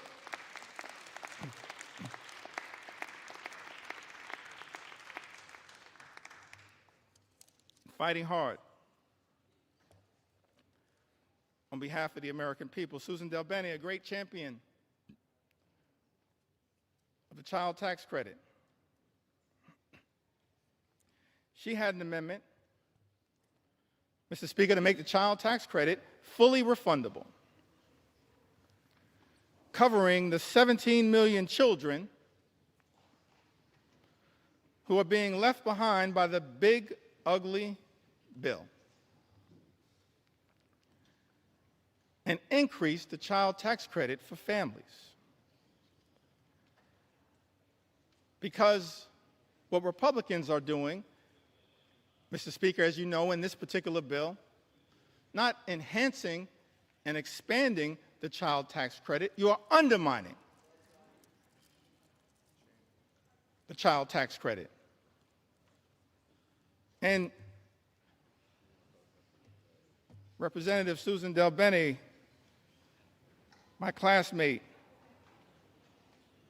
along with Catherine Clark and others, the class of 2012. We used to be the new kids on the block, now we're just the OGs.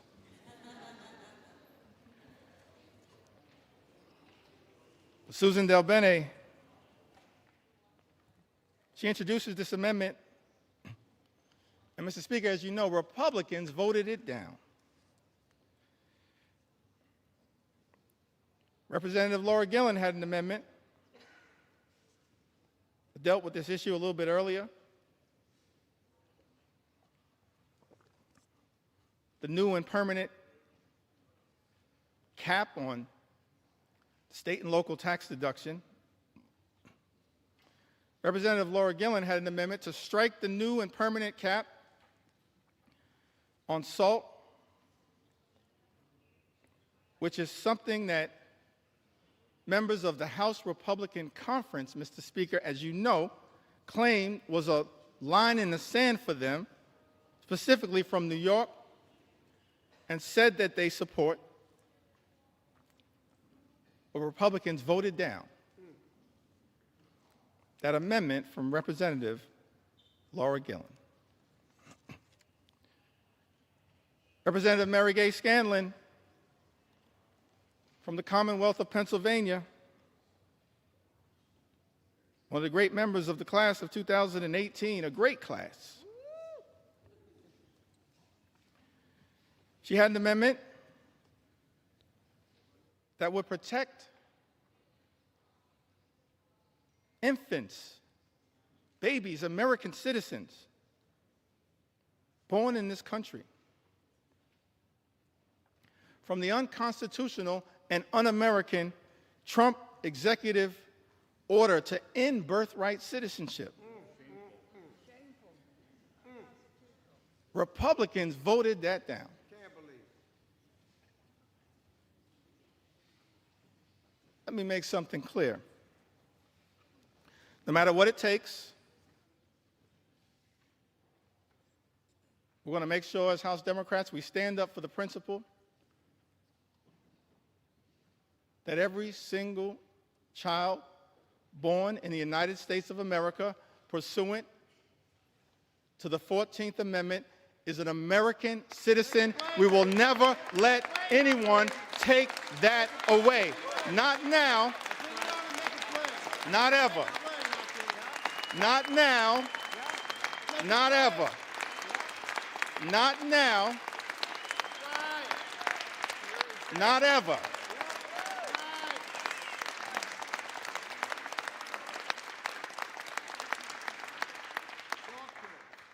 I think Mary Gay Scanlon, I'm appreciative of my big brother, Congressman Greg Meeks,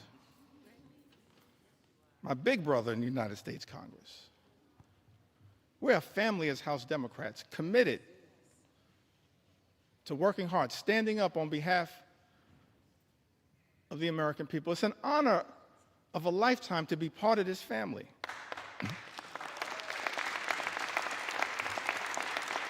To stand on the shoulders of Nancy Pelosi and Steny Hoyer and Jim Clyburn. It's an honor to be part of this family. Fight hard on behalf of the American people. Representative Mary Gay Scanlon, I've got to repeat this, had an amendment, Mr. Speaker, to protect infants, children, babies against the unconstitutional and un-American Trump executive order to end birthright citizenship. Republicans voted that down.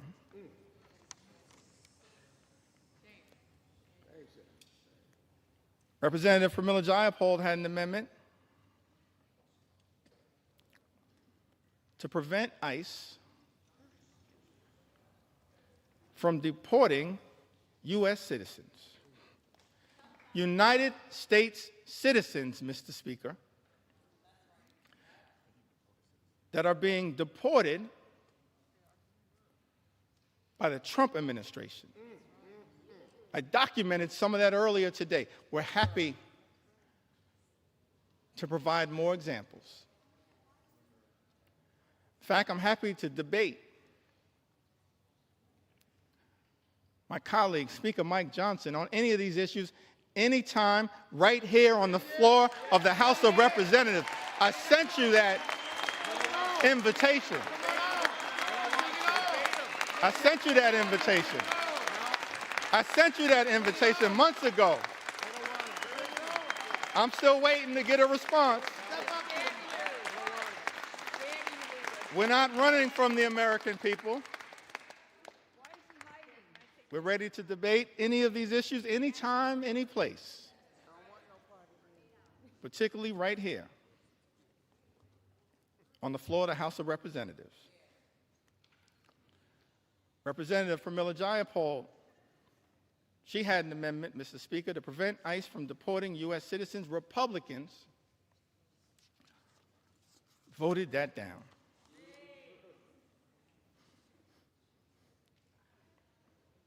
Ranking Member Jim McGovern, and this issue was personal to him.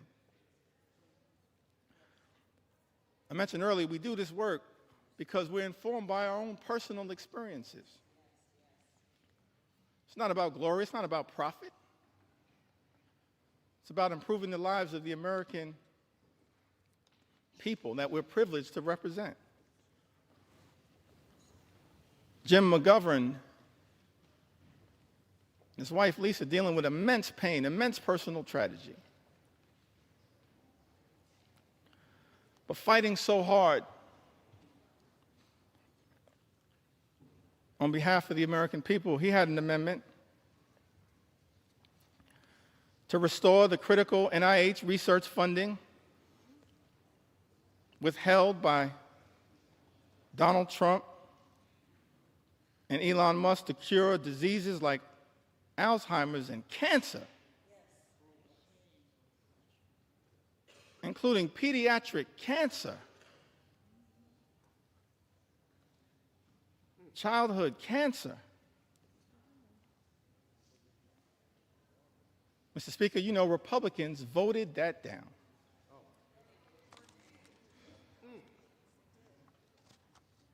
Hundreds of amendments introduced by Democrats to try to deal with the cruelty and the callousness of Donald Trump's one big ugly bill. Many amendments were offered by Democrats, and Republicans chose not to make these amendments in order. In other words, just ignored them, dismissed their importance. Representative Debbie Wasserman Schultz and Gottheimer offered an amendment that adds a new requirement that the Secretary of HHS certify in writing that the reduction and rescissions made by this act will not affect cancer survivors currently on Medicaid or Medicare. Mr. Speaker, as you know, Republicans dismissed that amendment. Representative Houlihan and Representative Ramirez offered an amendment, Mr. Speaker, that exempts individuals with disabilities from having to prove eligibility for Medicaid every 6 months. That's a burdensome red tape requirement designed to throw people off of.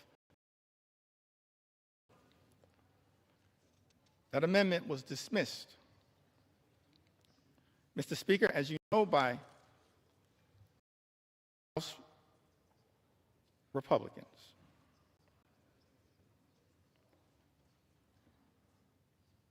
Representative Sarah McBride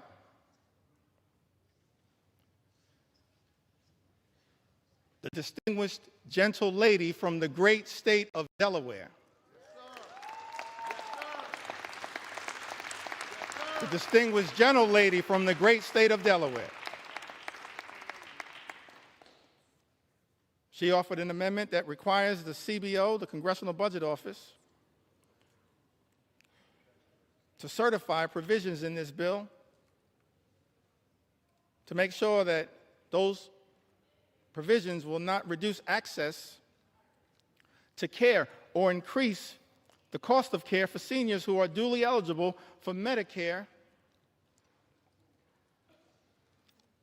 and Medicaid. Mr. Speaker, as you know, Republicans dismissed that amendment. Representative Rob Menendez offered an amendment that the health provisions will not take effect if it would lead to an increase in mortality rates due to reduced access to hospital services. Mr. Speaker, as you know, House Republicans dismissed that amendment. Representative Val Hoyle introduced an amendment that strikes changes to provider taxes and preserves states' ability to use or increase provider taxes to fund Medicaid and protect hospital funding.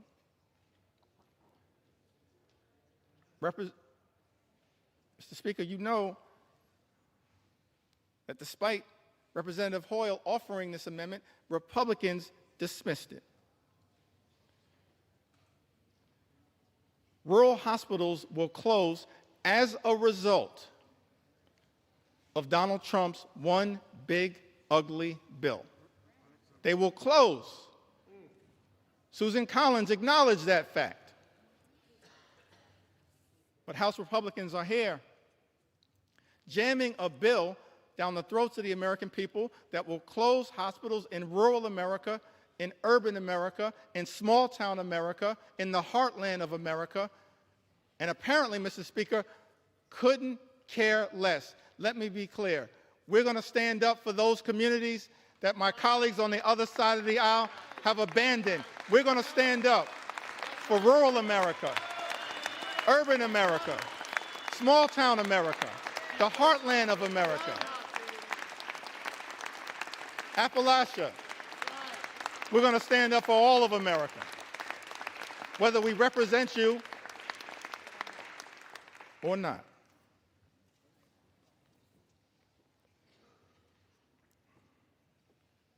Representative Nanette Barragan, one of our co-chairs of Steering and Policy, along with Robin Kelly and DWS, she offered an amendment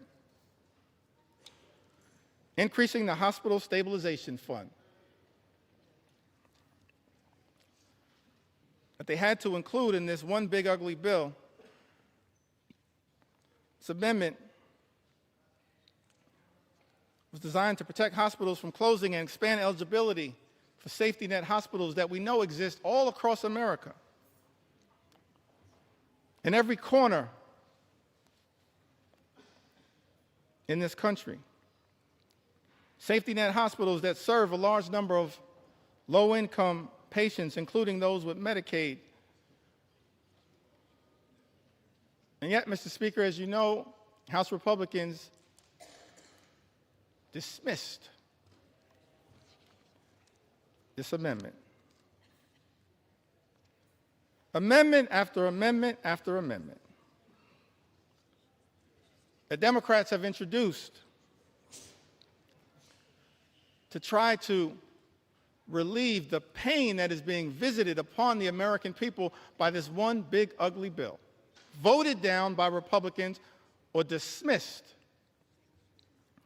out of hand. Representative Costa introduced an amendment to protect those on the low-income heating and energy assistance program who are also targeted by this one big ugly bill. It's part of an effort to ensure that all households on SNAP can continue to qualify. Mr. Speaker, as you know, Republicans dismissed that amendment out of hand, ignored it, did not see fit to take it up. Representative Jill Takuda from the great state of Hawaii, she introduced an amendment trying to prevent the nutrition title of this bill from taking effect. Against USDA can determine that the provisions of this one big ugly bill would not result in material economic harm to farmers, ranchers, and producers. Mr. Speaker, as you know, Republicans dismissed that amendment out of hand. Representative Lloyd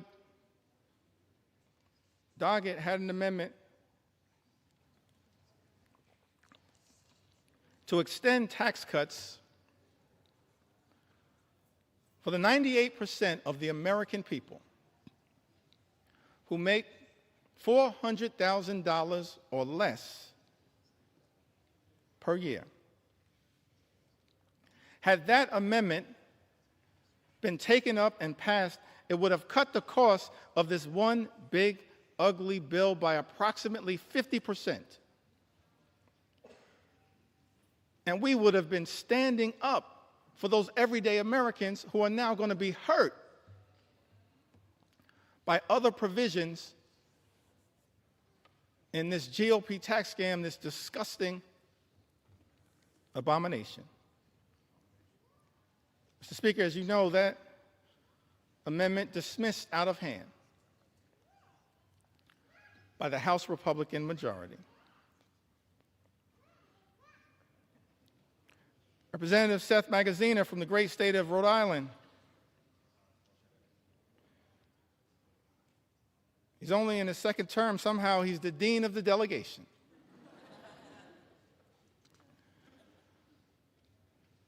Along with my good friend Gabe Amo, Seth Magaziner, he had an amendment to provide a tax cut for the middle class, paid for by increasing taxes on the wealthiest here in this country. Taxes and a tax rate that had previously been at 39%, lowered by the original GOP tax scam in 2017. He had this amendment to provide a tax cut for middle-class Americans. Instead, Republicans are spending $1 trillion on massive tax breaks for the wealthiest amongst us. And that amendment was dismissed out of hand. Representative Stephen Horsford, who also came in the class of 2012, he had an amendment to make no tax on tips, which we support. But we support no tax on tips becoming a permanent part of the law, and that's not what this one big, ugly bill does. Tax breaks for billionaires, permanent. Tax breaks for everybody else expire. That's not the way to stand up for everyday Americans. That's extraordinary. Representative Stephen Horsford's amendments to make no tax on tips permanent and to close loopholes that are in this one big ugly bill. Dismissed out of hand. Amendments introduced by Ranking Member Huffman, Andrea Salinas, Dave Mint, Emily Randall, and others, protecting public lands, dismissed out of hand. Amendments on energy introduced by members like Luz Rivas, dismissed out of hand. And I think I'll end this portion of my presentation. Mr. Speaker,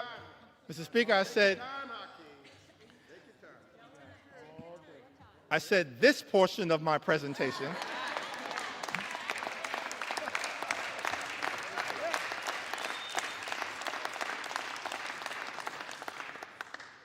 Still got a little more time. Donald Trump's deadline may be Independence Day. That ain't my deadline.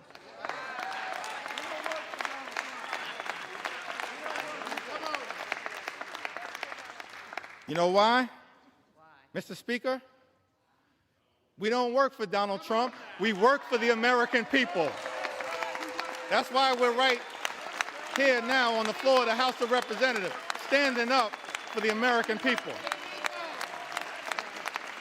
for everyday Americans, for hardworking American taxpayers, fighting hard to make sure that we can live in a country where every American can afford to live the good life. And as I mentioned earlier, Mr. Speaker, part of being able to afford to live the good life, part of those 5 things that I talked about, which shouldn't be hard to agree upon. Work hard, play by the rules, and then being able to be part of a country. Imagine a country where when you work hard and play by the rules, you can afford to obtain the American dream, to experience the good life, good paying job, good housing, good health care, a good education for your children, and then a good retirement. So we had a series of amendments, Mr. Speaker, introduced on the subject of education. Let me say something about the Department of Education, and every agency, every department can, of course, be improved in terms of its efficiency, but the Department of Education does important work, particularly as it relates to the most vulnerable children amongst us. And as part of this unprecedented assault on the American way of life. President Donald Trump issued this executive order,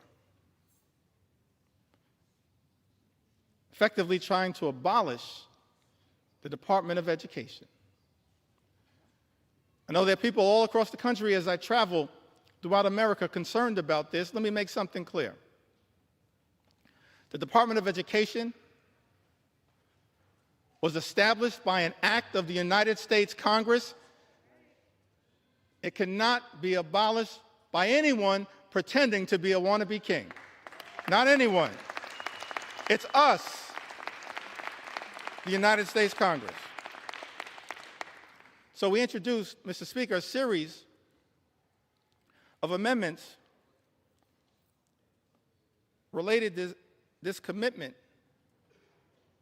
this recognition of the importance of education as part of accessing the American dream. Ranking Member Bobby Scott is also battling some issues. Life hits us all, but made sure to make his way here to the House of Representatives. It's part of his commitment to stand up for the education of our children and others. He had an amendment, Mr. Speaker, that strikes all of the extreme parts of the Committee on the Education and Workforce elements of this bill that make it harder for students to access high-quality education,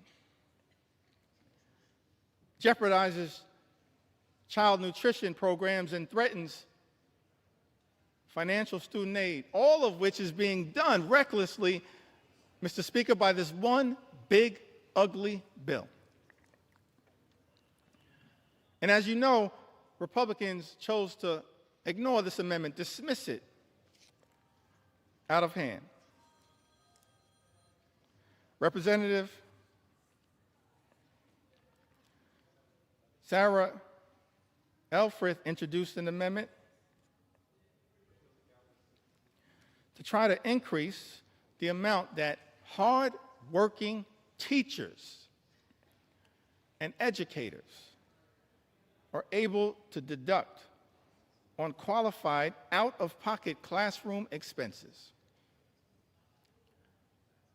And that amendment was dismissed out of hand. Tax breaks for billionaires, Mr. Speaker, but Republicans have decided hardworking educators can't get an enhanced tax benefit for their out-of-pocket expenses. That's wrong, and as House Democrats, we will continue to stand behind the educators of the United States of America, the teachers in the United States of America, those to whom we entrust our most precious asset, our children. And House Republicans, Mr. Speaker, aren't standing up for educators, for the teachers of America. This is extraordinary. But we're going to continue to stand with our teachers and stand with our public schools all across the United States of America.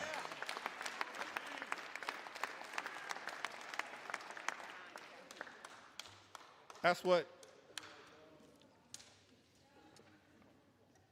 House Democrats are going to continue to do. Representative Val Hoyle had an amendment to increase Pell Grant funding, Pell Grant awards that are severely undermined in Donald Trump's one big, ugly bill. Mr. Speaker, it's extraordinary to me that this reckless Republican budget manages to go after blue-collar jobs, organized labor, hardworking American taxpayers who don't shower before going to work but shower after work, that Donald Trump's one big ugly bill goes after blue-collar, good-paying, prevailing wage jobs here in the United States of America, and then also goes after access to higher education. Representative Val Hoyle had an amendment, Mr. Speaker, increasing Pell Grant awards that are severely undermined in this bill. House Republicans chose to ignore this amendment, dismiss it out of hand.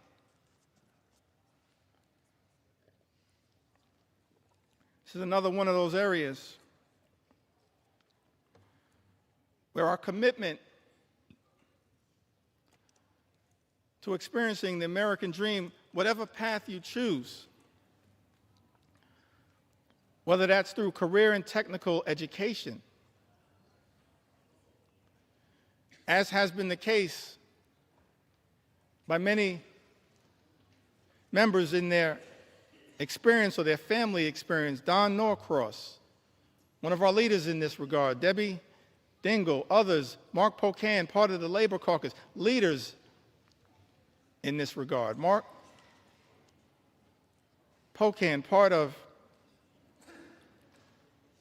the trades movement. Don Norcross, part of the trades movement. Debbie Dingell, so close to the UAW and the trades. It's one of those areas where we also are informed by our personal experiences, why we find what is taking place, Mr. Speaker, in this one big ugly bill so disgusting. These attacks by Republicans on the ability of all Americans to achieve the American dream, to be part of imagining an America where everyone who works hard and plays by the rules can live the good life. Higher education is not the entire solution, but it certainly is part of it. This was taught to me by my grandma Nano. She never had a formal 4-year education, but perhaps she was the wisest woman I've ever known. And she was determined to make sure that her 2 grandsons had the ability, as best she could,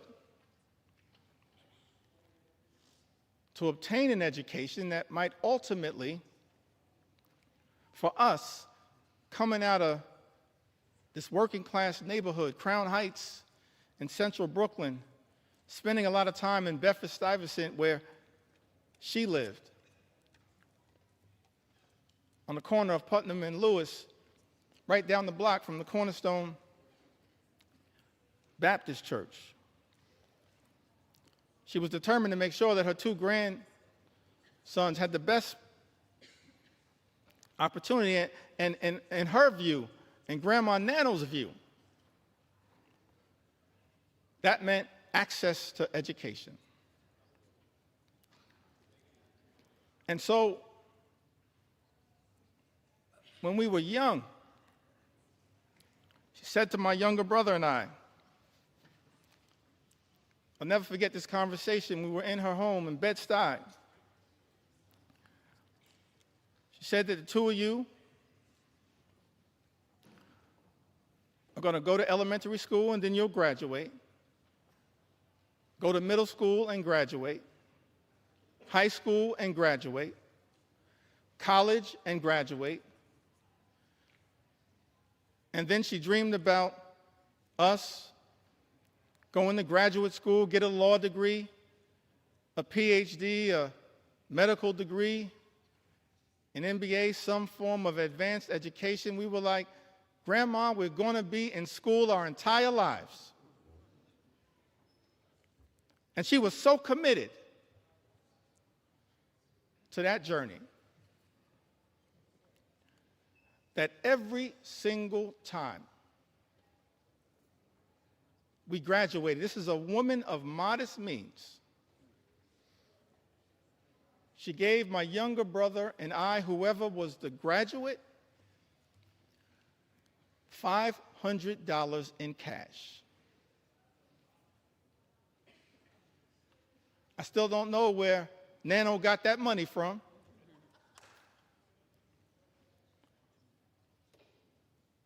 I know it came by her honestly. She saved for it. But it was designed to help incentivize her grandchildren to keep going through all of the obstacles. And Mr. Speaker, I made the mistake one day of telling that story, this $500 incentive, in front of my two sons. And they said, Dad, you've been shortchanging us our entire lives. Access to education is a part of the journey for many of us. Shocking to me that this one aspect, not the only aspect, this one aspect that Thomas Jefferson, the author of the Declaration of Independence, once articulated, the father of the University of Virginia.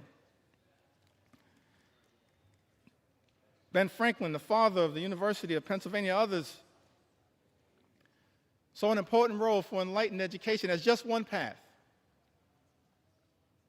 that we as House Democrats are trying to protect, while also making sure that every single hardworking American can get the type of career and technical education if they choose that path to experience the American dream. Mr. Speaker, as I perhaps approach the end of this particular journey, Take your time.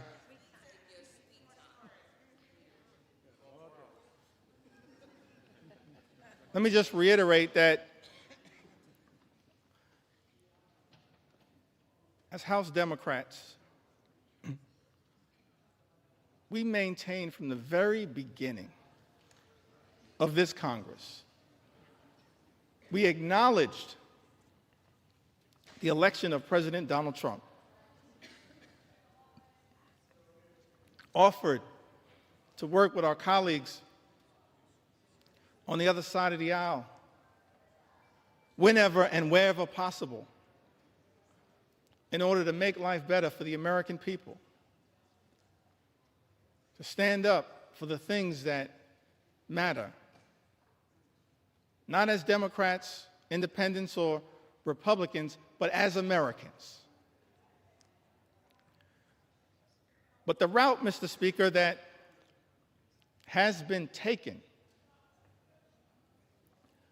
by House Republicans is to go it alone and to try to jam this one big ugly bill filled with extreme right-wing policy priorities down the throats of the American people. That's why, in good conscience, we can't stand here Mr. Speaker, and support this effort, this one big, ugly bill that hurts everyday Americans and rewards billionaires with massive tax breaks. America is too expensive. Housing costs are too high. Grocery costs are too high. Childcare costs are too high. Energy costs are too high. Insurance costs are too high. America is too expensive. President Trump and House Republicans promised to lower costs on day one. Mr. Speaker, but costs aren't going down, they are going up. The policies unleashed by the Trump administration have been so chaotic, so all over the place, so much uncertainty has been created that the economy is being run off track, and nothing has been done to lower the high cost of living. In fact, not a single thing in Donald Trump's one big, ugly bill will meaningfully make life more affordable for everyday Americans, and that's just one of several reasons why House Democrats are a hell no on this legislation.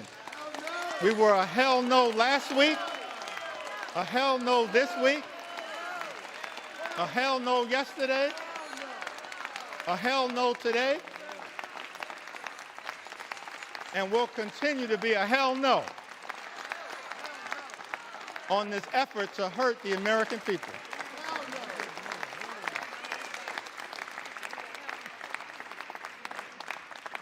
And I note for the record, Mom, hell is in the Bible.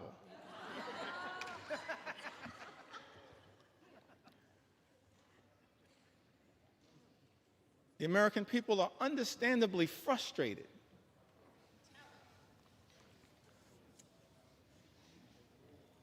by the high cost of living. Yes, they're frustrated by the unprecedented assault on the American way of life, on our democracy, on the rule of law, on due process, on health care, on Social Security, on nutritional assistance, but it's my sincere hope that we can find a path forward to actually address for the American people some of the underlying sources of their frustration. The fact that people, far too many people, you've heard the stories, Mr. Speaker, and that's just a fraction of the stories that have been shared with us, members of the United States House of Representatives, just a fraction of the stories that I've been able, on behalf of House Democrats, to enter into the record. They're frustrated by a lot of the things that have gone on in this country since January 20th. I'm frustrated by a lot of what has gone on, disgusted by a lot of what has gone on, Mr. Speaker, in this country since January 20th. We are better than this. But it's also important, one of the things that I hope, Mr. Speaker, we'll be able to address at some point is the source of the underlying frustration. It's a frustration in the comments, in the eloquent words of all of those presidential leaders that I mentioned earlier today, this frustration, this economic frustration. FDR talked about it. Truman talked about it. Kennedy talked about it. Johnson talked about it. Carter talked about it. Clinton talked about it. President Obama talked about it. President Biden talked about it. It's a consistent strand. And while progress has been made in the United States of America, we've come a long way on behalf of working class Americans. There is still a way to go to ensure that in this great country, hardworking American taxpayers don't simply work hard and play by the rules just to survive, barely paycheck to paycheck, but are able to actually thrive. That's the America that we should all commit to work hard towards bringing about. Good paying job, good housing, good health care, good education for your children, and a good retirement. A fair shot at achieving the American Leap. A good retirement, let me reiterate it for the record, that means, Mr. Speaker, that people in this town need to keep their hands off the Social Security and the Medicare of the American people. Keep your hands off Social Security, Medicare, Medicaid, all of the things. Hands off.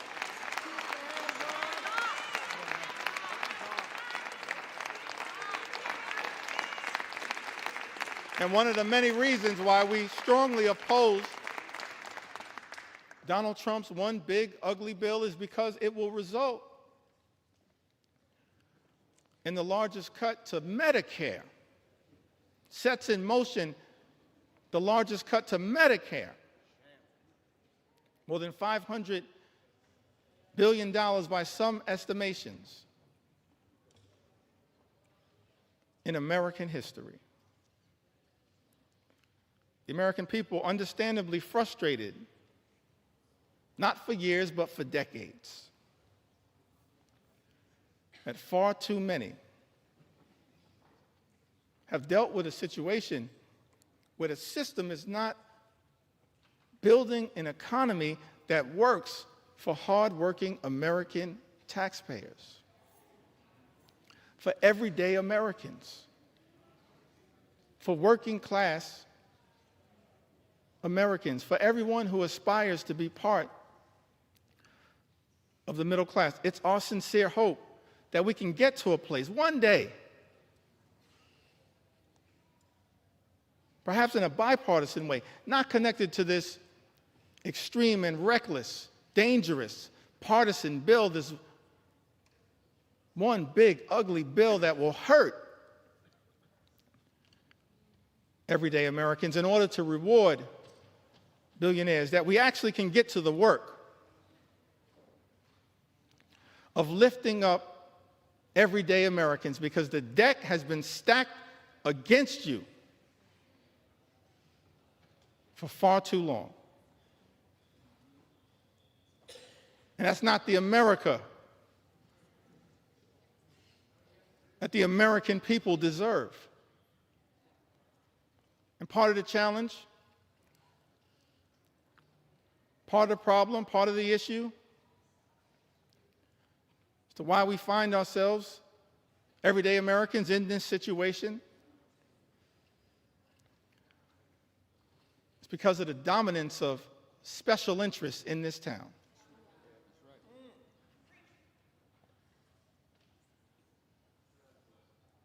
And this one big, ugly bill represents a massive giveaway to special interests in this country.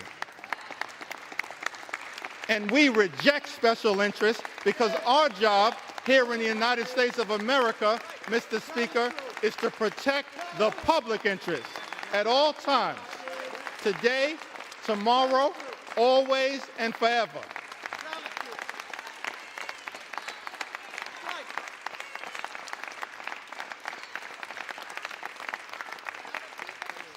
Extraordinary to me, Mr. Speaker, that you got folks in this town talking about draining the swamp. Guess what? You are the swamp. You are the swamp. You are the swamp. We've never seen anything like this. The type of corruption that has been unleashed on the American people and has poisoned, Mr. Speaker, this bill.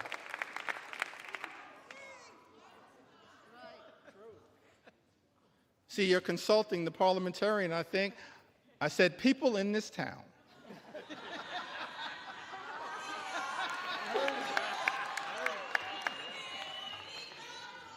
I'm thankful that my grandmother saw fit to have her grandson educated. We've never seen a level, Mr. Speaker, of this type of corruption unleashed on the American people that has made its way into this one big ugly bill. Extraordinary levels of corruption in this town, unleashed on the American people. Corruption on steroids would be an understatement. In terms of what the American people are now being subjected to. So one of the things we look forward to changing in this town, I want to make this commitment, House Democrats. We are committed to making sure that we end corruption once and for all in the United States of America, in corruption in Congress, in corruption at the Supreme Court, and in corruption with the administration. That's part of our agenda, an anti-corruption agenda. That's what the American people deserve. That's what we as House Democrats are committed to bringing about. The exact opposite, Mr. Speaker, of what we see in this bill. We're going to present to the American people an anti-corruption agenda, the likes of which have never been seen. Because it's too much. Fundamentally, it undermines the ability of government to deliver for everyday Americans. You see that politics, at the end of the day, is about the management of public money. That's why we need everyday Americans to participate in your democracy. Because politics, at the end of the day, is about the management of public money. It's about how taxpayer dollars are going to be managed. And what's extraordinary about this one big, ugly bill is that what we see, Mr. Speaker, is the management of public money, all of it being done in this highly partisan way, is not designed to serve the best interest of the American people. It's being managed, Mr. Speaker, in this GOP tax scam, this disgusting abomination, this one big, ugly bill. The management of taxpayer money being misused and abused to hurt everyday Americans in order to reward billionaires with massive tax breaks. That's a dereliction of duty. Mismanagement of public money. It's an abuse of the privilege that all of us as members of the United States Congress have. And so one of our promises to the American people as we look toward the future, we will always be stewards of your money to make sure that we are allocating taxpayer dollars in a way designed to lift up the American people, not tear the American people down. That's the type of Congress that the American people deserve. The public interest over special interest. The public interest over special interest. The public interest over special interest. That's one of our promises to the American people. And we're going to work hard to earn your trust as we move forward and look toward the future. I mentioned earlier in my remarks that I wanted to talk a little bit about faith.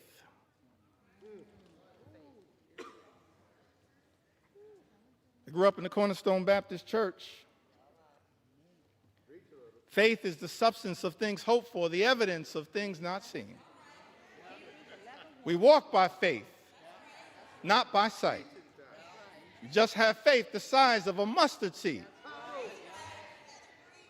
You can move mountains. We come this far by faith. Can't leave this floor, Mr. Speaker, without talking a little bit about faith. Talk about faith. Talk about faith. And I use faith in the broadest sense of the word. Proud of what we are in this country: Jewish faith, Muslim faith, Hindu faith, Buddhist faith, Christian faith. All faiths. That's the interesting thing. This rush to jam this reckless bill down the throats of the American people, all of it somehow connected to our 249th birthday that we're going to celebrate tomorrow, July 4th. A journey launched by the Declaration of Independence. And ultimately, this principle embedded in the First Amendment around the importance of faith, but also at the same time the importance of separating church and state. It's all in the First Amendment as interpreted by the Supreme Court. Don't have time, I think, to really deeply go into it, but you've got...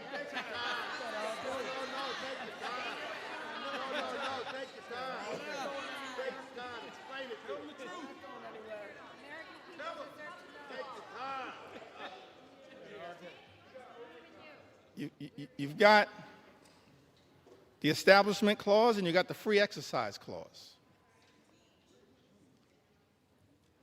Framers of this country recognize the importance of faith, our journey of religion, I'm proud of my Christian faith. But I also recognize the importance of the plurality of all of us, men and women of faith, different religions. And also of the fact that here in America we embrace the religious and the secular. The religious and the secular. But on this question of faith, I alluded to it a little earlier. It seems to me that the Gospels, that the New Testament, there's some interesting parts of the Old Testament. I'm tempted to tell the story of King Nebuchadnezzar.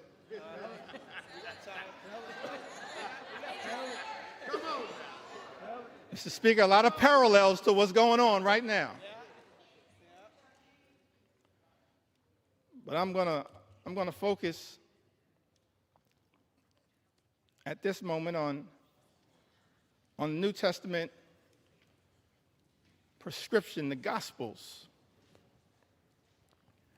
I think it was mentioned earlier by one of my colleagues. I think Don Beyer mentioned it earlier. Matthew, the 25th chapter, verses 35 and 40. I think it's important that at this time, in this moment, in this debate, before I leave the floor of the House of Representatives, that this Scripture be entered into the congressional record.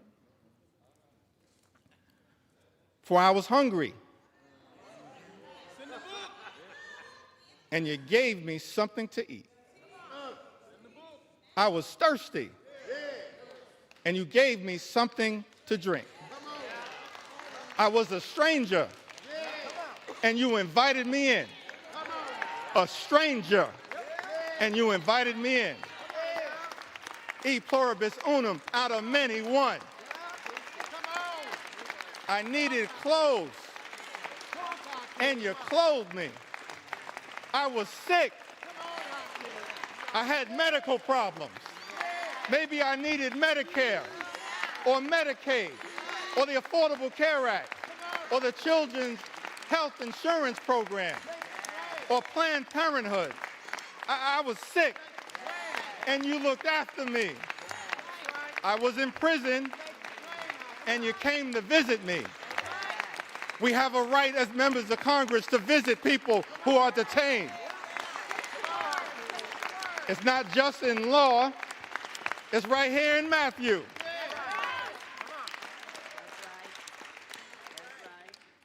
Then the righteous will answer him, Lord,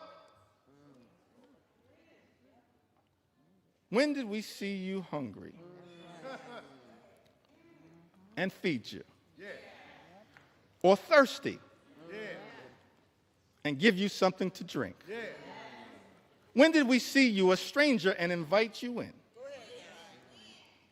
Or needing clothes and clothe you? When did we see you sick or in prison and go to visit you? And of course, the reply from Jesus, truly, I tell you, whatever you did, whatever you did for one of the least of these brothers and sisters of mine, you did for me. That's what we should be doing here in the United States House of Representatives.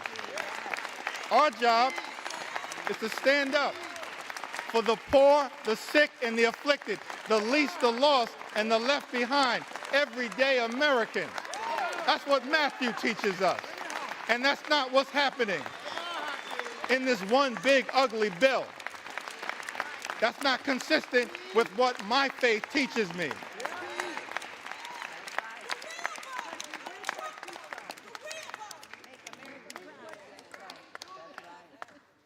I'm not down with this situation.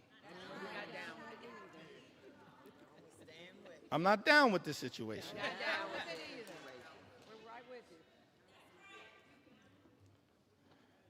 Well, you got some folks in this town. They go to church.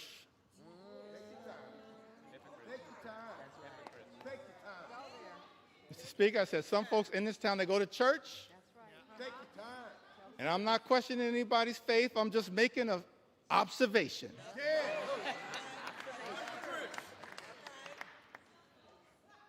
Got some folks in this town, they go to church and they pray on Sunday. P-R-A-Y.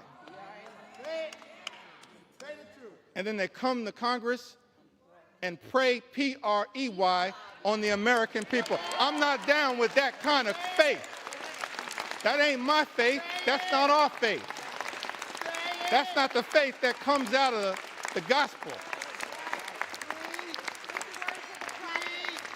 I can't find that kind of faith in Matthew 25 and 35. I can't find that kind of faith.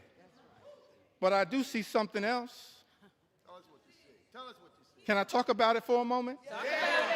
Talk about it. Take your sweet time. Take your sweet time. Take your time. I do see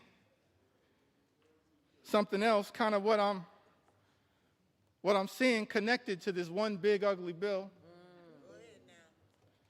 I don't know if this was an inspiration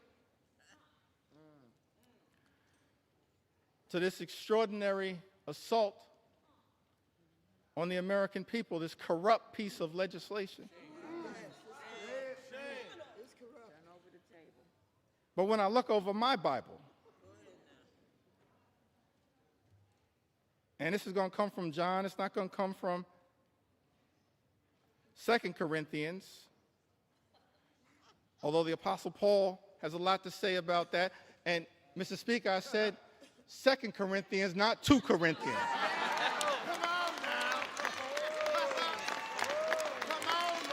I don't know who I'm talking about, but if you're going to sell the Bible, you should know the Bible.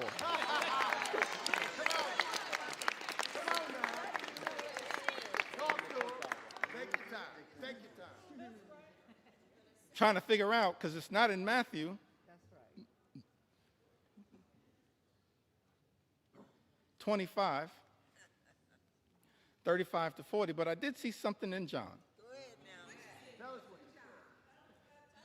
Tell us what you see. John 10 and 10. This frightens me in this moment that we're living in. It says the thief comes only to steal, kill, and destroy. It's incredible to me that we're here dealing with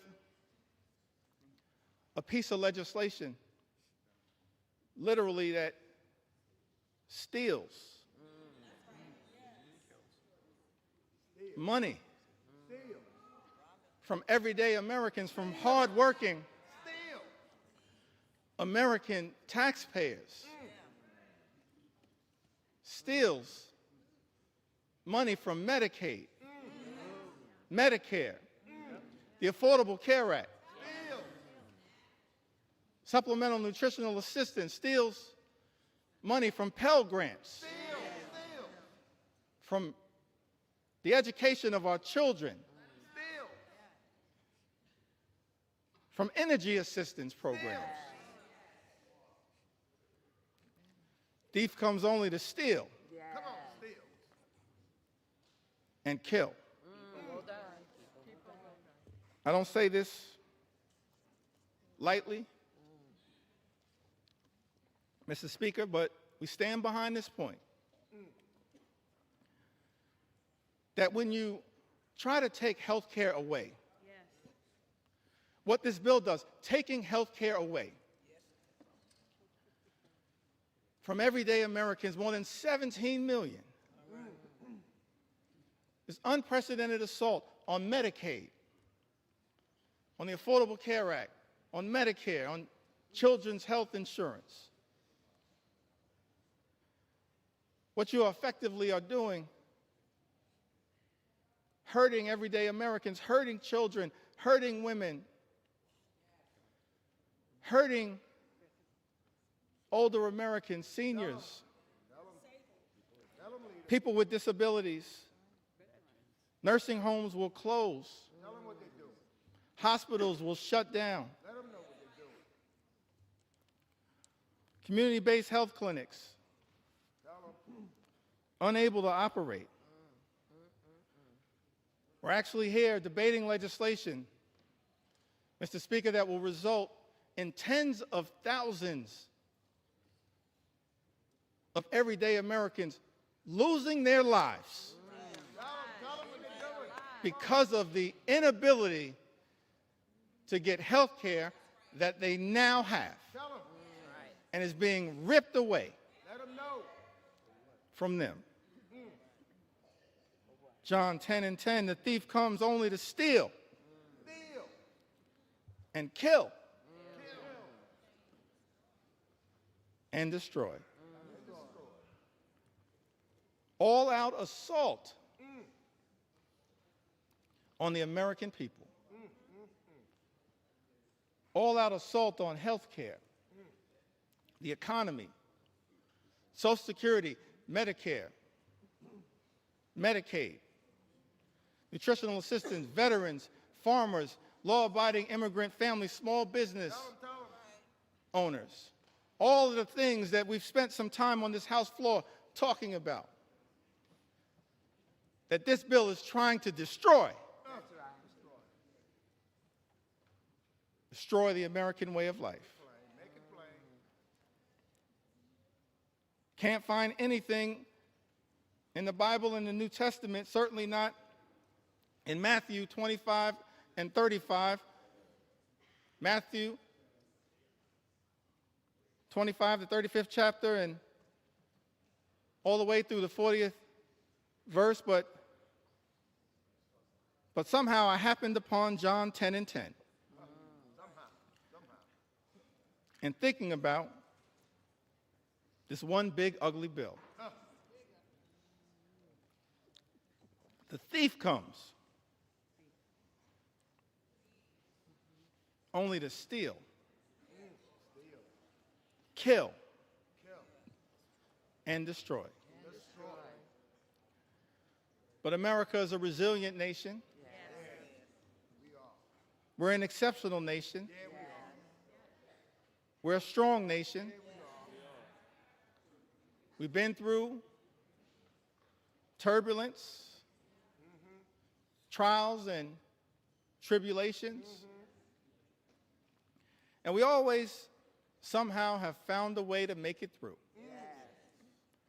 Because of the resilience, Mr. Speaker, of the American people. So whatever happens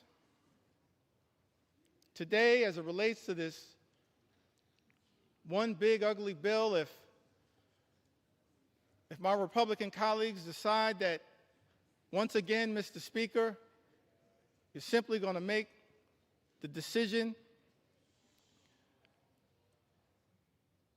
to serve as a reckless rubber stamp of President Trump's extreme agenda, I still have faith in the United States of America. Still have faith in the United States of America. I still have faith in the United States of America. We will not let anyone in this town destroy what America represents. Not now, not ever. Not going to be easy. We recognize that. But we've got faith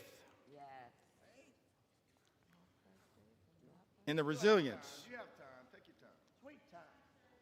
of the American people.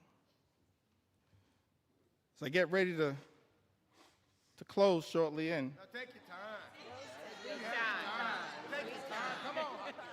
sweet time. Tell them. More. Take your Well, let me say it Yes, say it. one more time. Our Republican colleagues tried to jam this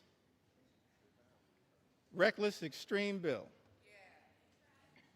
Mr. Speaker, down the throats of the American people. Had the nerve to start this debate at 3:28 a.m. in the middle of the night.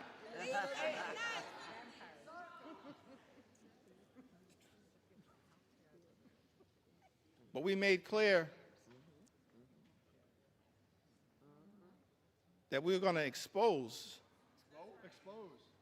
all of the things that are being done to harm the American people. Yeah, that's right. Tell them. Not in the dark of night, but in the light of day.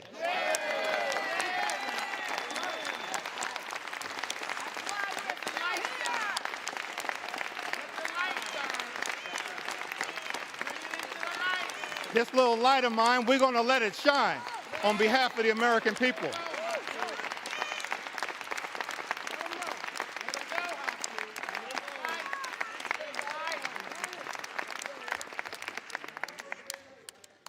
Incredible to me that Republicans would try to jam this one big ugly bill down the throats of the American people in the dead of night. And then, to add insult to injury, Mr. Speaker, allocate 15 minutes. 15 minutes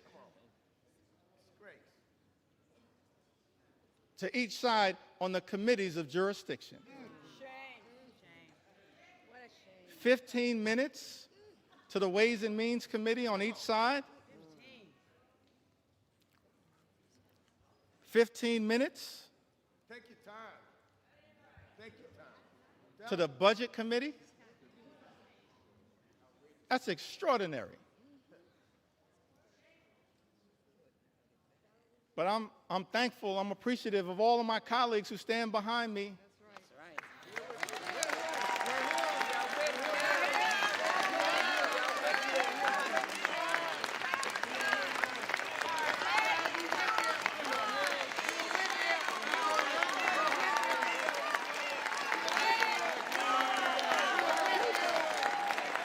I'm thankful.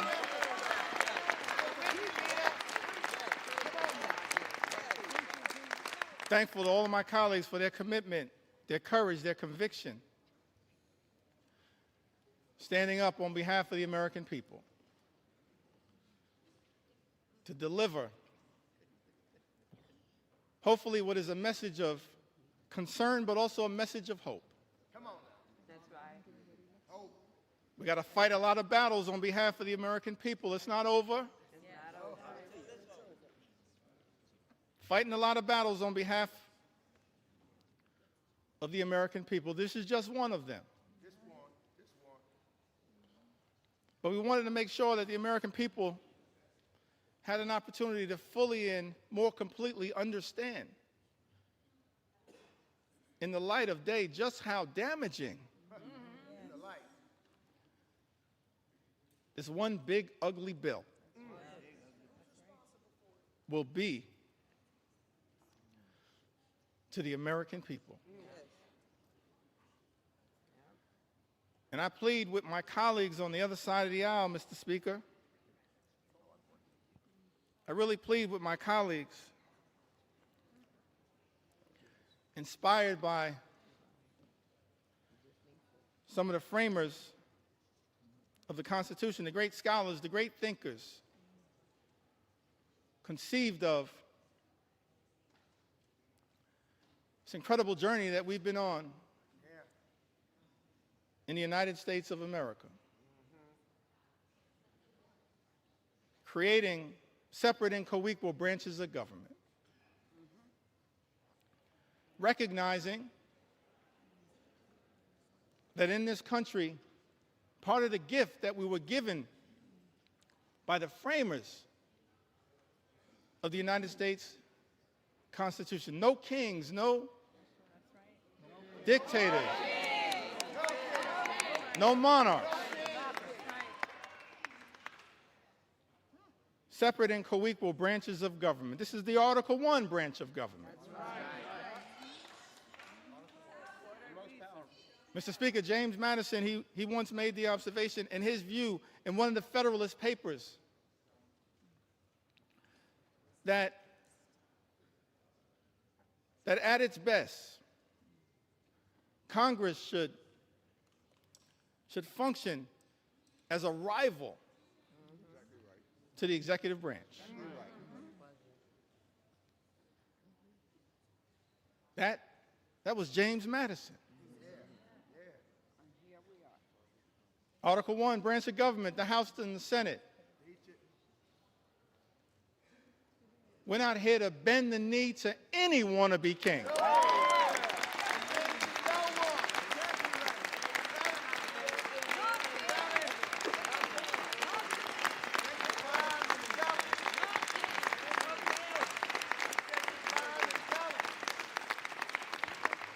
Mr. Speaker, we're not here to bend the knee to any wannabe king.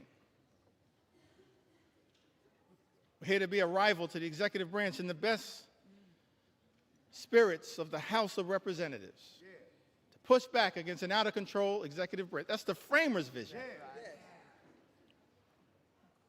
I said that's the framers' vision. That's what they said. The framers' vision. And so as we prepare to take this consequential vote, Mr. Speaker, I just urge many of my colleagues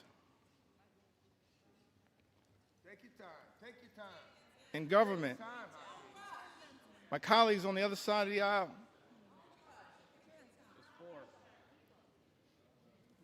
Mr. Speaker, we don't work for President Trump.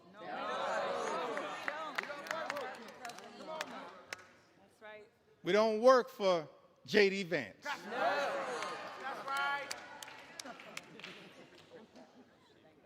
We don't work for Elon Musk.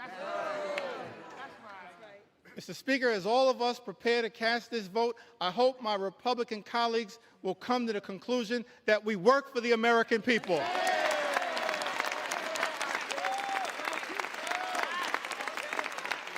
We work for the American people.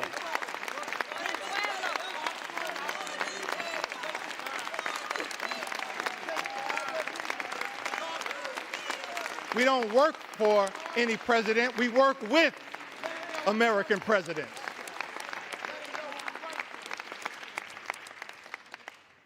We work for the American people.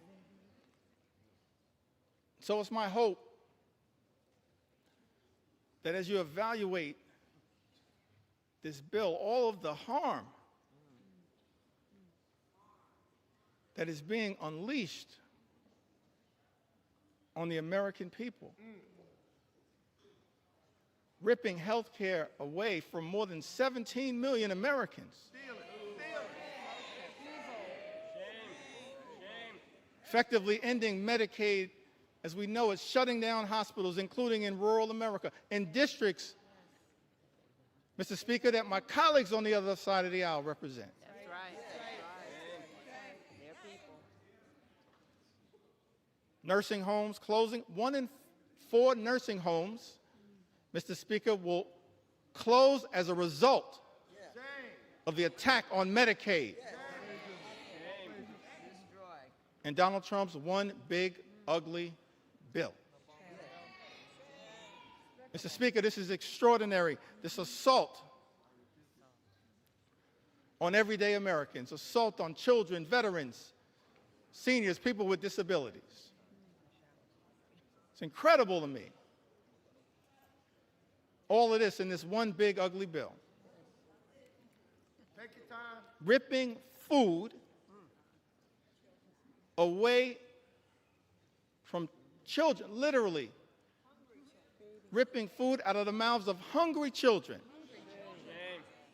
hungry veterans, and hungry seniors. Mr. Speaker, that's not America. We're better than that.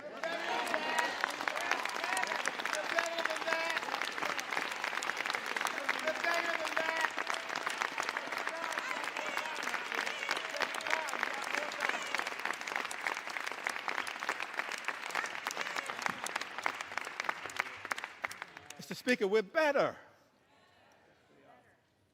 than that. Ripping food out of the mouths of vulnerable Americans. That's extraordinary that's what we're doing.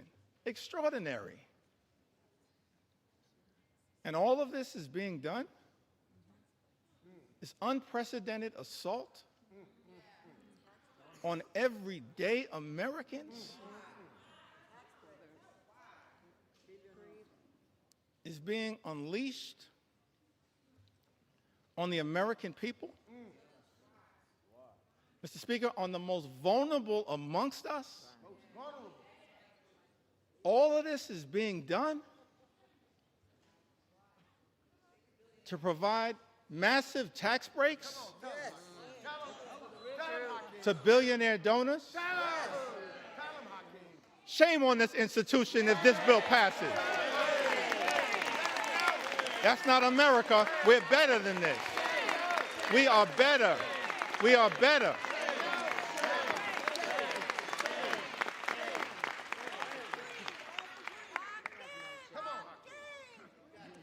We are better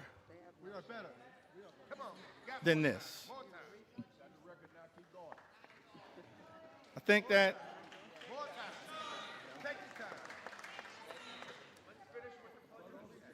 as we prepare to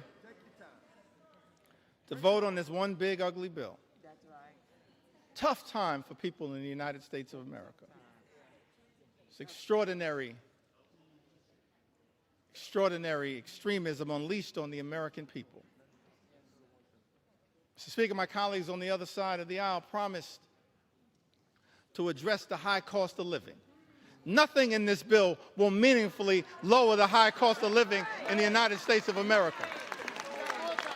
Nothing. It's incredible to me. All of the promises that were made by some people in this town. That the top priority was going to be to lower the high cost of living in the United States of America. And then, all of last year, ran away from Project 2025. Come on. Acted like it didn't exist. And then, Mr. Speaker, people come to town, they're in the majority now, and every single part of the extremism that we've seen unleashed on the American people is connected to Project 2025.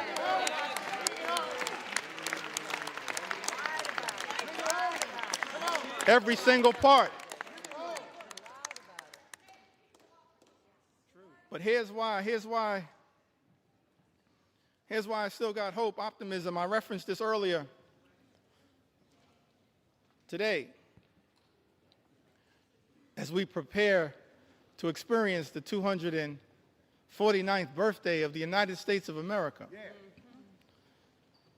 Take it back to that original document. Yeah. Declaration of Independence, 1776.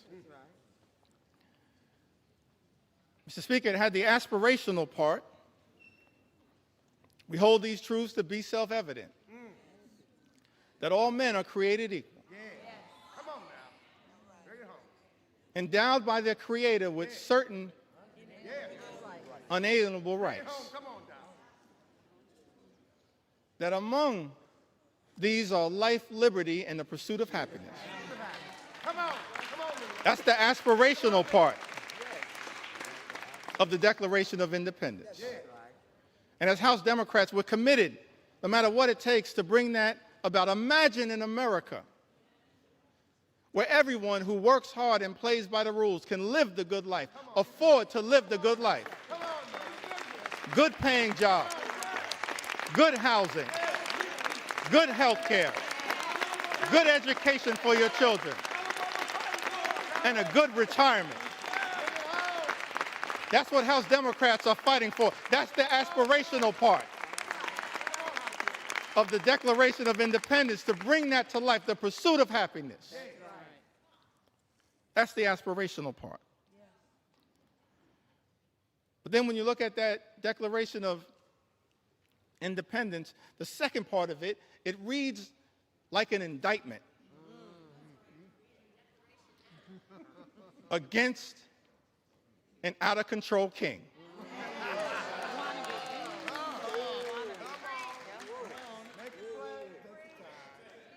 Reads like an indictment against an out-of-control king.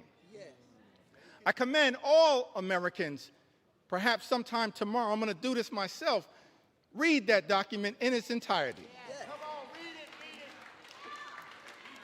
And why was that indictment issued? I think it was because the framers of this great country, they were fed up with Project 1775. And so they implemented Project 1776. So I know that there are people concerned with what's happening in America, but understand what our journey teaches us is that after Project 2025 comes Project 2026. And you will have an opportunity to end this national nightmare as part of Project 2026. I love the framers. They gave us a blueprint for what should give us hope in this moment. That's right. I think that I want to close by referencing Take your sweet time.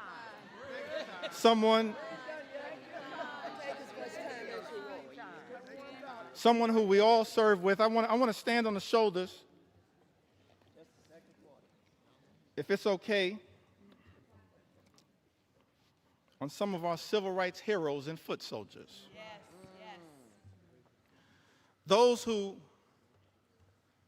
character, whose conviction, whose courage should give the American people hope at a moment of great despair. Many of us had the great honor of serving with Congressman John Lewis.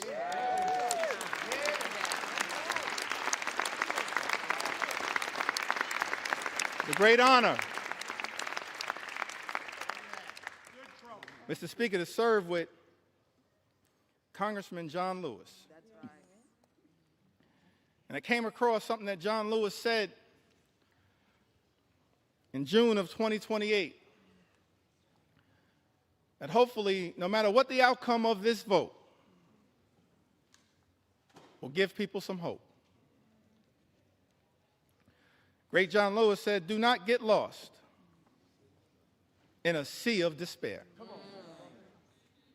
Be hopeful. Be optimistic. Our struggle is not the struggle of a day, a week, a month, or a year. It is the struggle of a lifetime." That's our struggle.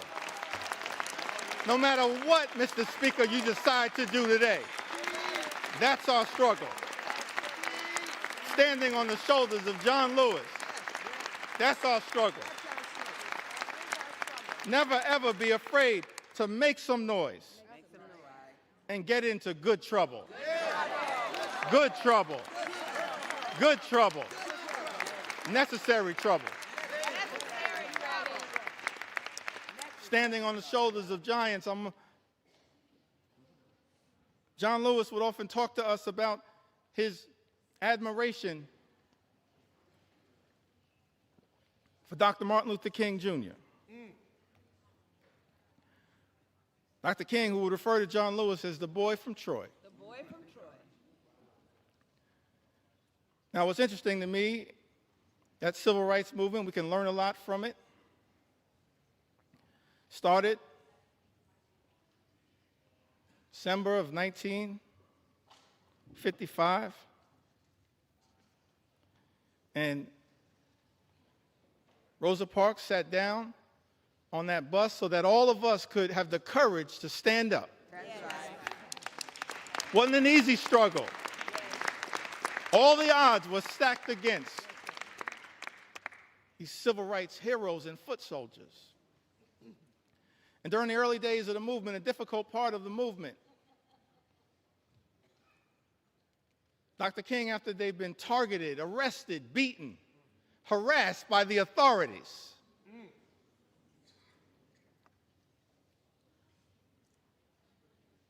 he traveled to Brooklyn, New York, and spoke at the Concord Baptist Church. I think it was in March of 1956. And he said to a group of people of every race, every religion, every life experience, the Concord Baptist Church in Bedford-Stuyvesant, said to them, no matter what the odds, we've got to press on. Dr. King said that if you can't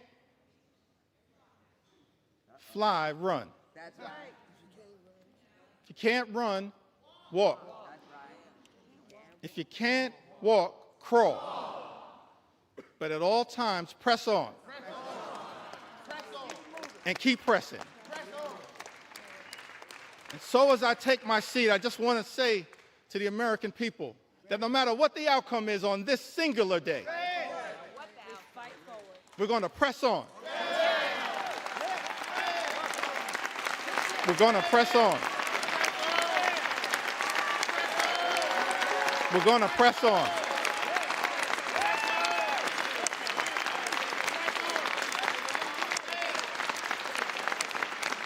We're going to press on for our children, press on for our seniors, press on for our veterans, press on for our unions, press on for our farmers, press on for our dreamers, press on for working class Americans, press on for the middle class, press on for all who aspire to be part of the middle class, press on for the poor, press on for the sick, press on for the afflicted, press on for the least, press on for the lost, press on for the left behind, press on for the rule of law, press on for the American way of life, press on for democracy. We're going to press on until victory is won. I yield back.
From Massachusetts.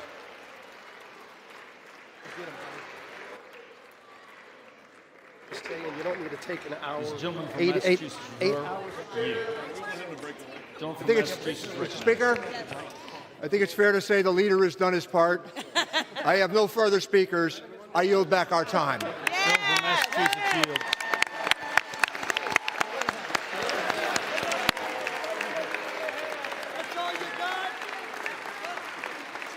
Gentleman from Missouri is recognized for 1 minute. You have 2 minutes remaining. Mr. Speaker, could we have order? The House will be in order.